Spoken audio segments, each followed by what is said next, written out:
Punjabi radio USA ਸੁਣ ਰਹੇ ਸਾਰੇ ਸਰੋਤਿਆਂ ਨੂੰ ਬਲਵਿੰਦਰ ਕੌਰ ਵੱਲੋਂ ਪਿਆਰ ਭਰੀ ਸਤਿ ਸ਼੍ਰੀ ਅਕਾਲ। ਸਰੋਤੇ ਪ੍ਰੋਗਰਾਮ ਖਬਰ ਤੇ ਨਜ਼ਰ ਵਿੱਚ ਹੋਣਗੇ ਸਾਡੇ ਨਾਲ ਬਲਤੇਜ ਪੰਨੂ ਜੀ। ਦੱਸਣਗੇ ਭਾਰਤ ਵਿੱਚ, ਪੰਜਾਬ ਦੇ ਵਿੱਚ ਜਾਂ ਹੋਰ ਹਿੱਸਿਆਂ ਦੇ ਵਿੱਚ ਕੀ ਕੁਛ ਵਾਪਰਿਆ।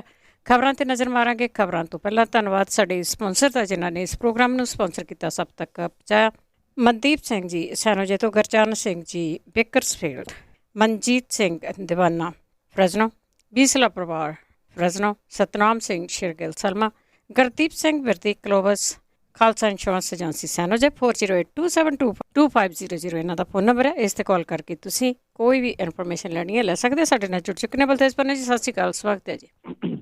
ਜੀ ਧੰਨਵਾਦ ਜੀ, ਬਹੁਤ ਮਿਹਰਬਾਨੀ। ਹਾਂ, ਤੇ ਗੱਲ ਕਰਦੇ ਹਾਂ ਕਿਸਾਨ ਸੰਘਰਸ਼ ਦੀ। ਅੱਜ ਗੱਲਾਂ ਬਾਤਾਂ ਕਈ ਗੇੜਾਂ ਦੇ ਵਿੱਚ ਹੋ ਗਈਆਂ। ਹੁਣ ਅਗਲੇ ਗੇੜ ਦੀ ਜਿਹੜੀ ਗੱਲਬਾਤ ਆ ਉਹ ਅੱਜ ਹੋਵੇਗੀ।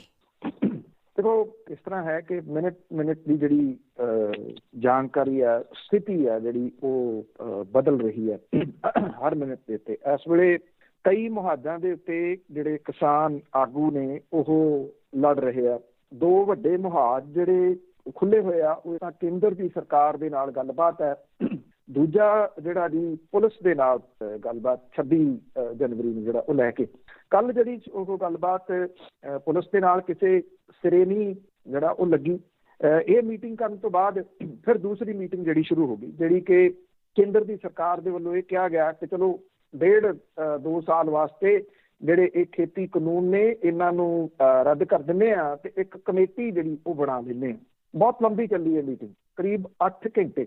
8 ਘੰਟਿਆਂ ਦੀ ਮੀਟਿੰਗ ਤੋਂ ਬਾਅਦ ਕਿਸਾਨ ਜਥੇਬੰਦੀਆਂ ਨੇ ਸਰਬਸੰਮਤੀ ਦੇ ਨਾਲ ਜਿਹੜਾ ਜੀ ਉਹ ਫੈਸਲਾ ਲਿਆ ਕਿ ਕੇਂਦਰ ਦੀ ਸਰਕਾਰ ਦੇ ਵੱਲੋਂ ਸੁਝਾਇਆ ਗਿਆ ਇਹ ਸੁਝਾਓ ਉਹ ਰੱਦ ਕਰ ਦਿਓ, ਔਰ ਇਹ ਗੱਲ ਕਹੀ ਕਿ ਬਿਨਾਂ ਕਾਨੂੰਨ ਰੱਦ ਕਰਵਾਏ ਤੋਂ ਵਾਪਸ ਜਿਹੜਾ ਉਹ ਨਹੀਂ ਮੁੜਨਗੇ।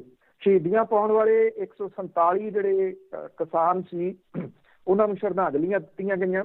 ਔਰ ਕਿਉਂਕਿ ਇਹ ਹੁੰਦਾ ਕਿ ਜਦੋਂ ਮੀਟਿੰਗ ਹੋ ਕੇ ਨਿਕਲਦੀ ਆ ਤੇ ਬਾਹਰ ਬਹੁਤ ਵੱਡੀ ਗਿਣਤੀ ਦੇ ਵਿੱਚ ਮੀਡੀਆ ਜਿਹੜਾ ਉਹ ਖੜਾ ਹੁੰਦਾ, ਕੈਮਰਿਆਂ ਦੇ ਮਾਈਕ ਜਿਹੜੇ ਜੀ ਉਹ ਲੈ ਕੇ। ਇਹ ਮੀਟਿੰਗ ਤੋਂ ਦੇ ਅੰਦਰ ਜਿਹੜਾ ਜੀ ਇਹ ਕੀਤਾ ਗਿਆ ਕਿ ਜਿਹੜੇ ਆਗੂ ਨੇ ਉਹ ਵੱਖੋ ਵੱਖਰੀਆਂ ਗੱਲਾਂ ਨਹੀਂ ਕਰਨਗੇ। ਇਹਦੇ ਉੱਤੇ ਅਮਲ ਕਰਦਿਆਂ ਕਿਸੇ ਵੀ ਆਗੂ ਨੇ ਜਿਹੜਾ ਜੀ ਇਹ ਗੱਲ ਕਹੀ ਕਿ ਜੋ ਕੁਛ ਬਾਹਰ ਆ ਕੇ ਮੇਨ ਆਗੂਆਂ ਨੇ ਬੋਲ ਦਿੱਤਾ ਬਸ ਉਹੀ ਆ, ਉਸ ਤੋਂ ਬਾਅਦ ਅਸੀਂ ਅਗਲੀ ਗੱਲ ਜਿਹੜੀ ਜੀ ਉਹ ਨਹੀਂ ਕਰਨੀ। ਵੀ ਸਰਬਸੰਮਤੀ ਨਾਲ ਫੈਸਲਾ ਲਿਆ। ਸਾਂਝੇ ਮੋਰਚੇ ਦੀ ਮੀਟਿੰਗ ਨੇ ਤੇ ਉਹੀ ਸਭ ਨੇ ਜਿਹੜਾ ਜੀ ਇੰਨੀ ਗੱਲ ਹੀ ਕਹਿਣੀ ਹੈ ਕਿ ਅਸੀਂ ਕੇਂਦਰ ਦੀ ਸਰਕਾਰ ਜਿਹੜੀ ਆ ਉਹਦਾ ਇਹ ਸੁਝਾਅ ਰੱਦ ਕਰਦੇ ਆ ਤੇ ਇਹ ਕਹਿੰਦੇ ਆ ਕਿ ਉਹ ਕਾਨੂੰਨਾਂ ਨੂੰ ਵਾਪਸ ਜਿਹੜਾ ਉਹ ਲਵੇ। ਇਹ ਇਕਜੁੱਟਤਾ ਦਾ ਪ੍ਰਗਟਾਵਾ ਜਿਹੜਾ ਸੀਗਾ ਉਹ ਕਿਸਾਨ ਆਗੂਆਂ ਨੇ ਇੱਕ ਵਾਰੀ ਫੇਰ ਬੜੀ ਦ੍ਰਿੜਤਾ ਦੇ ਨਾਲ ਕੱਲ ਵਿਖਾਇਆ।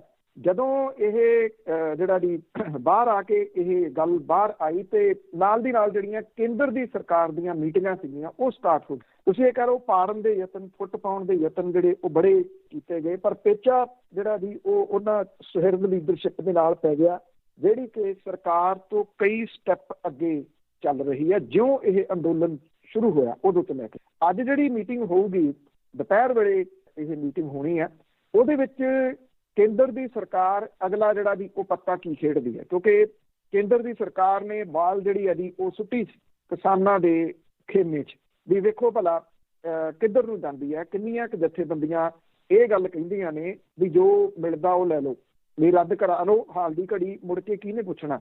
ਕਿਸਾਨਾਂ ਨੇ ਉਲਟਾ ਜਿਹੜਾ ਜੀ ਫੇਰ ਇੱਕ ਵਾਰੀ ਗੇਂਦ ਜਿਹੜੀ ਆ ਉਹ ਕੇਂਦਰ ਸਰਕਾਰ ਦੇ ਪਾਲੇ 'ਚ ਸੁੱਟ ਦਿੱਤੀ ਹੈ ਵੀ ਅਸੀਂ ਨਹੀਂ ਮੁੜਦੇ ਬਿਨਾਂ ਜਿਹੜਾ ਉਹ ਰੱਦ ਕਰਵਾਏ ਤੋਂ। ਅੱਜ ਦੀ ਜਿਹੜੀ ਮੀਟਿੰਗ ਆ ਉਹ ਤਾਂ ਗੱਲ ਉੱਥੇ ਖਤਮ ਹੋ ਗਈ, ਸਮਝੋ 1.5 ਤੋਂ 2 ਸਾਲ ਵਾਲੀ। ਇਹ ਤੋਂ ਅੱਗੇ ਕੇਂਦਰ ਦੀ ਸਰਕਾਰ ਕਿੱਧਰ ਨੂੰ ਜਿਹੜਾ ਜੀ ਉਹ ਤੁਰਦੀ ਹੈ।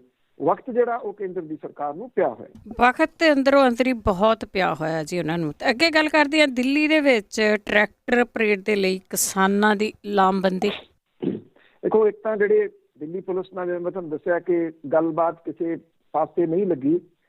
ਜਿਹੜੀ ਦਿੱਲੀ ਦੇ ਅੰਦਰ ਜਿਹੜੀ ਆਊਟਰ ਰਿੰਗ ਰੋਡ ਹੈ ਉਹਦੇ ਉੱਤੇ ਟਰੈਕਟਰ ਮਾਰਚ ਕੱਢਣ ਦੀ ਮਨਜ਼ੂਰੀ ਨਹੀਂ ਦਿੱਤੀ ਜਾ ਸਕਦੀ ਪੁਲਿਸ ਕਹਿੰਦੀ, ਕਿਉਂਕਿ ਇਹ ਸੁਰੱਖਿਆ ਪੱਖੋਂ ਬਹੁਤ ਸੰਵੇਦਨਸ਼ੀਲ ਹੈ। ਦਿੱਲੀ, ਹਰਿਆਣਾ ਤੇ ਉੱਤਰ ਪ੍ਰਦੇਸ਼ ਪੁਲਿਸ ਦੇ ਅਧਿਕਾਰੀਆਂ ਦੇ ਨਾਲ ਇਹ ਗੱਲਬਾਤ ਜਿਹੜੀ ਹੋਈ ਦੂਜੇ ਗੇੜ ਦੀ। ਅੱਜ ਤੀਜੇ ਗੇੜ ਦੀ ਗੱਲਬਾਤ ਹੋਊਗੀ। ਇਹ ਉਦੋਂ ਹੋਊਗੀ ਜਦੋਂ ਇੱਥੇ ਭਾਰਤ ਦੀ ਸਰਕਾਰ ਦੇ ਨਾਲ ਜਿਹੜੀ ਗੱਲਬਾਤ ਹੈ ਉਹ ਸਮਾਪਤ ਹੋ। ਮਤਲਬ ਇੱਕ ਗੱਲਬਾਤ ਤੋਂ ਬਾਅਦ ਦੂਜੀ ਗੱਲਬਾਤ ਦੇ ਵਿੱਚ ਕਿਸਾਨ ਜਿਹੜੇ ਆ ਉਹ ਜਾਣਗੇ। ਉਧਰ ਜਿਹੜੀ ਲਾਮਬੰਦੀ ਹੈ ਉਹ ਬਹੁਤ ਵੱਡੇ ਪੱਧਰ ਦੇ ਉੱਤੇ ਇਸ ਵੇਲੇ ਹੋ ਰਹੀ ਹੈ। ਪੰਜਾਬ ਦੇ ਵਿੱਚ, ਹਰਿਆਣੇ ਦੇ ਵਿੱਚ, ਉੱਤਰ ਪ੍ਰਦੇਸ਼ ਦੇ ਵਿੱਚ, ਉੱਤਰਾਖੰਡ ਦੇ ਵਿੱਚ, ਰਾਜਸਥਾਨ ਦੇ ਵਿੱਚ ਥਾਂ ਥਾਂ ਦੇ ਉੱਤੇ ਜਿਹੜੇ ਦੀ ਉਹ ਟਰੈਕਟਰ ਰੈਲੀਆਂ ਨਿਕਲ ਰਹੀਆਂ ਨੇ। ਔਰ ਪੰਜਾਬ ਦੇ 16 ਜ਼ਿਲ੍ਹਿਆਂ ਦੇ ਵਿੱਚ 1245 ਪਿੰਡਾਂ ਦੇ ਵਿੱਚ ਮਸ਼ਕਾਂ ਕੀਤੀਆਂ ਗਈਆਂ। ਕੱਲ੍ਹ ਟ੍ਰੇਨਿੰਗ ਦਿੱਤੀ ਗਈ ਕਿ ਟਰੈਕਟਰ ਰੈਲੀ ਦੇ ਵਿੱਚ ਪਾਰਟੀਸਪੇਟ ਕਿਵੇਂ ਕਰਨਾ, ਜਾਬਤਾ ਕਿਵੇਂ ਕਾਇਮ ਜਿਹੜਾ ਉਹ ਰੱਖਣਾ, ਕਿੰਨੇ ਡਿਸਟੈਂਸ ਦੇ ਉੱਤੇ ਟਰੈਕਟਰ ਜਿਹੜੇ ਆ ਉਹ ਚਲਾਉਣੇ ਆ, ਕਿੰਨੀ ਸਪੀਡ ਦੇ ਉੱਤੇ ਟਰੈਕਟਰ ਜਿਹੜੇ ਆ ਉਹ ਚਲਾਉਣੇ ਆ।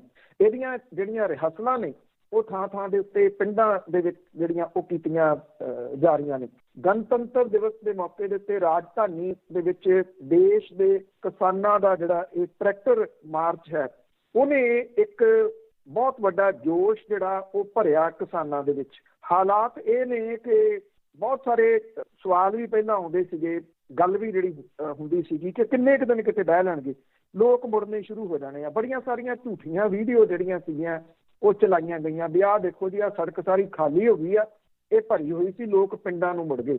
ਔਰ ਇਹ ਕਹਿੰਦੇ ਕਿ ਜੀ ਹੁਣ ਇੱਥੇ ਤਾਂ ਉਹੀ ਲੋਕ ਰਹਿ ਗਏ ਜਿਨ੍ਹਾਂ ਨੇ ਇਲੈਕਸ਼ਨਾਂ ਲੜਨੀਆਂ ਨੇ। ਅਜਿਹੀਆਂ ਵੀਡੀਓਜ਼ ਵੀ ਚਲਾਈਆਂ ਗਈਆਂ ਝੂਠੀਆਂ ਬਣਾ ਕੇ। 2 ਮਹੀਨੇ ਹੋਣ ਲੱਗੇ ਆ, ਕੋਈ ਜੋਸ਼ ਦੇ ਵਿੱਚ ਜਿਹੜੀ ਦੀ ਉਹ ਕਮੀ ਨਹੀਂ ਹੈ। ਗਰਾਊਂਡ ਰਿਐਲਿਟੀ ਜਿਹੜੀ ਦੀ ਉਹ ਇਹ ਕਹਿੰਦੀ ਹੈ ਕਿ ਕਿਲੋਮੀਟਰਾਂ ਤੱਕ ਸਾਰੇ ਬਾਰਡਰਾਂ ਦੇ ਉੱਤੇ, ਚਾਹੇ ਉਹ ਸਿੰਘੂ ਬਾਰਡਰ ਹੈ ਜਿੱਥੇ ਸਭ ਤੋਂ ਵੱਡਾ ਇਕੱਠ ਹੈ, ਟਿੱਕਰੀ ਬਾਰਡਰ ਹੈ ਜਿੱਥੇ ਸਭ ਤੋਂ ਵੱਡਾ ਇਕੱਠ ਹੈ, ਉਸ ਤੋਂ ਬਾਅਦ ਆ ਜਾਂਦੇ ਜੀ ਗਾਜ਼ੀਪੁਰ ਵਾਲਾ, ਸ਼ਾਹਜਹਾਂਪੁਰ, ਪਲਵਲ ਵਾਲਾ ਜਿਹੜਾ ਵੀ ਉਹ ਏਰੀਆ, ਉੱਥੇ ਲਗਾਤਾਰ ਇਕੱਠ ਜਿਹੜੇ ਆ ਉਹ ਵੱਧਦੇ ਤੁਰੇ ਜਾ ਰਹੇ ਆ। ਹਰਿਆਣੇ ਦੀਆਂ ਕਿਸਾਨ ਜਥੇਬੰਦੀਆਂ ਤੇ ਖਾਪ ਪੰਚਾਇਤਾਂ ਜਿਹੜੀਆਂ ਉਹਨਾਂ ਨੇ 26 ਜਨਵਰੀ ਨੂੰ ਗਣਤੰਤਰ ਦਿਵਸ ਵਾਲੇ ਦਿਨ ਦਿੱਲੀ ਦੇ ਵਿੱਚ ਕੱਢੀ ਜਾਣ ਵਾਲੀ ਕਿਸਾਨ ਟਰੈਕਟਰ ਪਰੇਡ ਦੀਆਂ ਤਿਆਰੀਆਂ ਜਿਹੜੀਆਂ ਦੀ ਉਹ ਖਿੱਚੀਆਂ ਨੇ। ਕੌਮੀ ਝੰਡਾ, ਤਿਰੰਗਾ ਝੰਡਾ ਜਿਹੜਾ ਤੇ ਜਿਹੜੀਆਂ ਕਿਸਾਨ ਜਥੇਬੰਦੀਆਂ ਦਾ ਝੰਡਾ, ਇਹ 2 ਝੰਡੇ ਲਾਉਣ ਦਾ ਸੱਦਾ ਕਿਸਾਨ ਜਥੇਬੰਦੀਆਂ ਦੇ ਆਗੂਆਂ ਨੇ ਕਿਸਾਨਾਂ ਨੂੰ ਦਿੱਤਾ। ਟਰੈਕਟਰ ਜਿਹੜੇ ਜੀ ਉਹ ਸ਼ਿੰਗਾਰੇ ਜਾ ਰਹੇ ਆ ਇਹਨਾਂ ਝੰਡਿਆਂ ਦੇ ਨਾਲ, ਔਰ ਸਖਤੀ ਦੇ ਨਾਲ ਮਨਾ ਕੀਤਾ ਗਿਆ ਕਿ ਕਿਸੇ ਸਿਆਸੀ ਪਾਰਟੀ ਦਾ ਕੋਈ ਝੰਡਾ ਜਿਹੜਾ ਉਹ ਨਹੀਂ ਲੱਗੂਗਾ, ਸਿਆਸੀ ਪਾਰਟੀ ਦਾ। ਔਰ ਜਿਹਦੇ ਤੋਂ ਕਿਉਂਕਿ ਉਹ ਮੁਸ਼ਕਲ ਜਿਹੜੀ ਉਹ ਖੜੀ ਹੋ ਸਕਦੀ ਆ, ਔਰ ਕਿਸਾਨ ਉਹਦੇ ਉੱਤੇ ਫੁੱਲ ਚੜਾ ਰਹੇ ਆ ਉਸ ਚੀਜ਼ ਦੇ ਉੱਤੇ। ਹਰਿਆਣੇ ਦੀ ਸਰਕਾਰ ਨੇ ਪੁਲਿਸ ਮੁਲਾਜ਼ਮਾਂ ਦੀਆਂ ਸਾਰੀਆਂ ਛੁੱਟੀਆਂ ਰੱਦ ਕਰ ਦਿੱਤੀਆਂ ਨੇ। ਔਰ ਜੀਂਦ ਦਾ ਖਟਕੜ ਜਿਹੜਾ ਟੋਲ ਪਲਾਜ਼ਾ ਹੈ, ਉੱਥੇ 1000 ਤੋਂ ਵੱਧ ਜਿਹੜਾ ਟਰੈਕਟਰਾਂ ਦਾ ਪਹਿਲਾ ਕਾਫਲਾ ਜਿਹੜਾ ਦੀ ਉਹ ਦਿੱਲੀ ਵੱਲ ਨੂੰ ਹੋ ਤੁਰਿਆ। ਪੰਜਾਬ ਦੇ ਵਿੱਚੋਂ ਮਾਝੇ ਦੇ ਖੇਤਰ ਤੋਂ ਜਿਹੜਾ ਦੀ ਉਹ ਕੱਲ੍ਹ ਦੇ ਕਾਫਲੇ ਤੁਰੇ ਆ, ਕਿਉਂਕਿ ਉਹਨਾਂ ਨੂੰ ਦੂਰ ਪੈਂਦਾ। ਅੱਜ ਵੱਡੀ ਗਿਣਤੀ ਦੇ ਵਿੱਚ ਜਿਹੜਾ ਦੀ ਉਹ ਕਾਫਲੇ ਤੁਰਨਗੇ। ਭਲਕੇ 23 ਤਰੀਕ ਤੋਂ ਜਿਹੜੇ ਦੀ ਇਹ ਵੱਡੇ ਕਾਫਲੇ ਦਿੱਲੀ ਵੱਲ ਨੂੰ ਜਾਣਗੇ।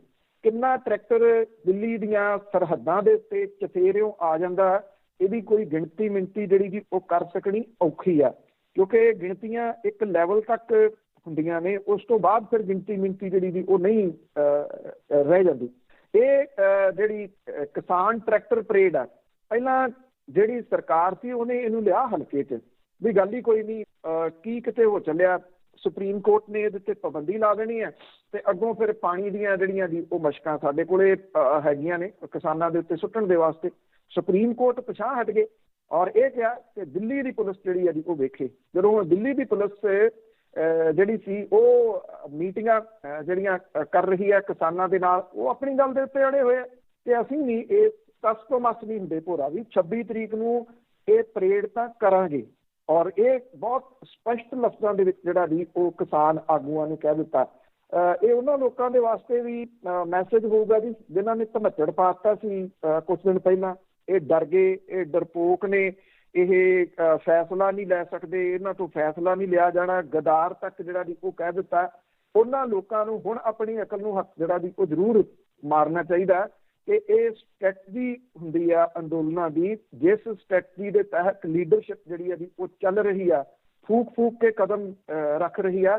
ਔਰ ਇੰਨੀ ਪ੍ਰੋੜ ਸੋਚ ਜਿਹੜੀ ਹੈ ਜੀ ਉਹਦੀ ਸਾਹਮਣੇ ਆ ਰਹੀ ਹੈ, ਇੰਨੀ ਮੈਚੋਰਿਟੀ ਸਾਹਮਣੇ ਆ ਰਹੀ ਹੈ ਕਿ ਵੱਡੇ ਜਿਹੜੇ ਨੀਤੀ ਘਾੜੇ ਨੇ ਵਿਸ਼ਵ ਦੇ ਵਿੱਚ, ਉਹਨਾਂ ਦੀਆਂ ਉਂਗਲਾਂ ਵੀ ਮੂੰਹ ਦੇ ਵਿੱਚ ਜਿਹੜੀਆਂ ਦੀ ਉਹ ਪੈ ਗਈਆਂ ਕਿ ਅੰਦੋਲਨ ਏਦਾਂ ਵੀ ਚਲਾਏ ਜਾ ਸਕਦੇ। ਜੀ ਬਿਲਕੁਲ, ਇਸ ਦੇ ਵਿੱਚ ਤਾਂ ਕੋਈ ਸ਼ੱਕ ਨਹੀਂ ਗੀ। ਤੇ ਅੱਗੇ ਗੱਲ ਕਰਦੇ ਹਾਂ, ਜਿਸ ਤਰ੍ਹਾਂ ਤੁਸੀਂ ਹੁਣ ਝੰਡਿਆਂ ਦੀ ਗੱਲ ਕੀਤੀ ਆ, ਝੰਡਿਆਂ ਤੇ ਸਟਿੱਕਰਾਂ ਤੇ ਸ਼ਹਿਰਾਂ 'ਚ ਵੀ ਹੜ੍ਹ ਆਏ। ਦੇਖੋ ਇਸ ਤਰ੍ਹਾਂ ਹੈ ਕਿ ਬਹੁਤ ਸਾਰੇ ਲੋਕਾਂ ਨੇ ਇਹਨਾਂ ਜਿਹੜੇ ਅੰਦੋਲਨ ਹੋਏ ਨੇ, ਕਿਉਂਕਿ ਪੰਜਾਬ ਇਹਨਾਂ ਅੰਦੋਲਨਾਂ ਦੇ ਵਿੱਚ ਮੋਹਰੀ ਰੋਲ ਜਿਹੜਾ ਉਹ ਅਦਾ ਕਰਦਾ ਰਿਹਾ। ਹਮੇਸ਼ਾ ਜਿਹੜਾ ਜੀ ਬੀਂਡੀ ਲੱਗਣਾ, ਕਹਿ ਲਓ ਕਿ ਬੀਂਡੀ ਲੱਗਦਾ ਰਿਹਾ ਪੰਜਾਬ। ਬਿਨਾਂ ਕਿਸੇ ਸ਼ੱਕ ਦੇ ਇਸ ਵੇਲੇ ਜਿਹੜਾ ਅੰਦੋਲਨ ਆ ਉਹ ਮੁਲਕ ਦੇ ਜਿਹੜਾ ਦੀ ਦਰਜਨ ਤੋਂ ਉੱਪਰ ਰਾਜਾਂ ਦੇ ਵਿੱਚ ਫੈਲਿਆ ਹੋਇਆ।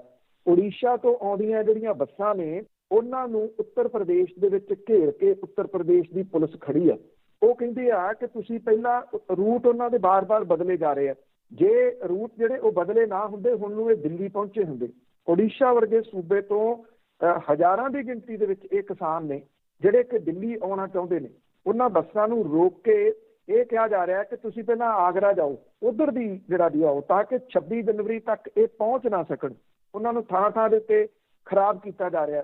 ਉੱਤਰ ਪ੍ਰਦੇਸ਼ ਦੇ ਵਿੱਚ ਜਿਹੜਾ ਦੀ ਉਹ ਨੋਟਿਸ ਦਿੱਤੇ ਜਾ ਰਹੇ ਆ ਪੁਲਿਸ ਦੇ, 5 ਲੱਖ ਦੀ ਜ਼ਮਾਨਤ ਕਰਾਓ ਗੁੰਡਾ ਐਕਟ ਦੇ ਤਹਿਤ। ਕਿਸਾਨਾਂ ਨੂੰ ਨੋਟਿਸ ਗੁੰਡਾ ਐਕਟ ਦੇ ਤਹਿਤ, ਮਤਲਬ ਕਿ ਹਰ ਸੂਬੇ ਦੀ ਜਿਹੜੀ ਪੁਲਿਸ ਆ ਉਹ ਦਬਾਉਣ ਦੇ ਯਤਨਾਂ ਦੇ ਵਿੱਚ ਹੈ।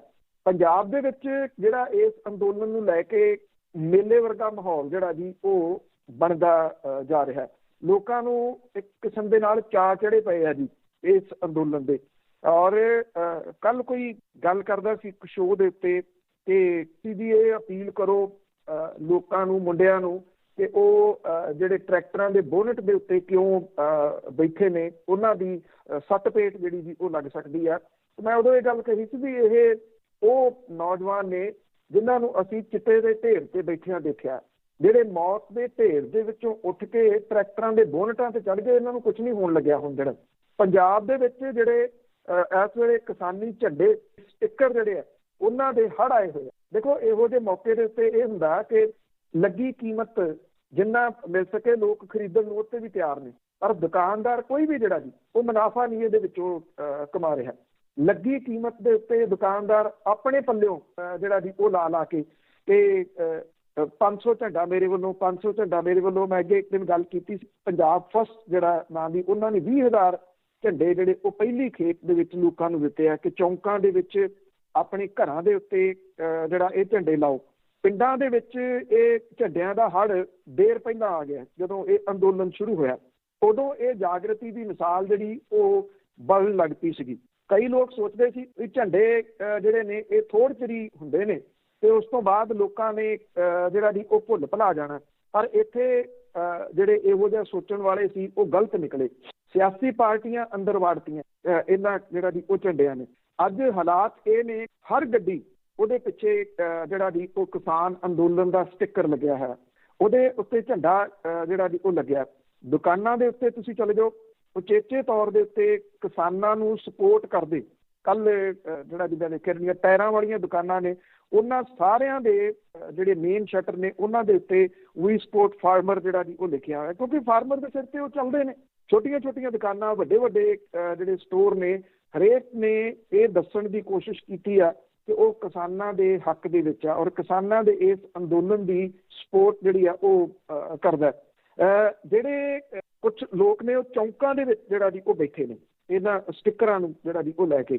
ਔਰ ਇਹ 10-10 ਰੁਪਏ ਦੇ ਸਟਿੱਕਰ ਜਿਹੜੇ ਔਰ 30 ਰੁਪਏ ਤੱਕ ਜਿਹੜਾ ਜੀ ਉਹ ਝੰਡਾ ਵਿਕ ਰਿਹਾ।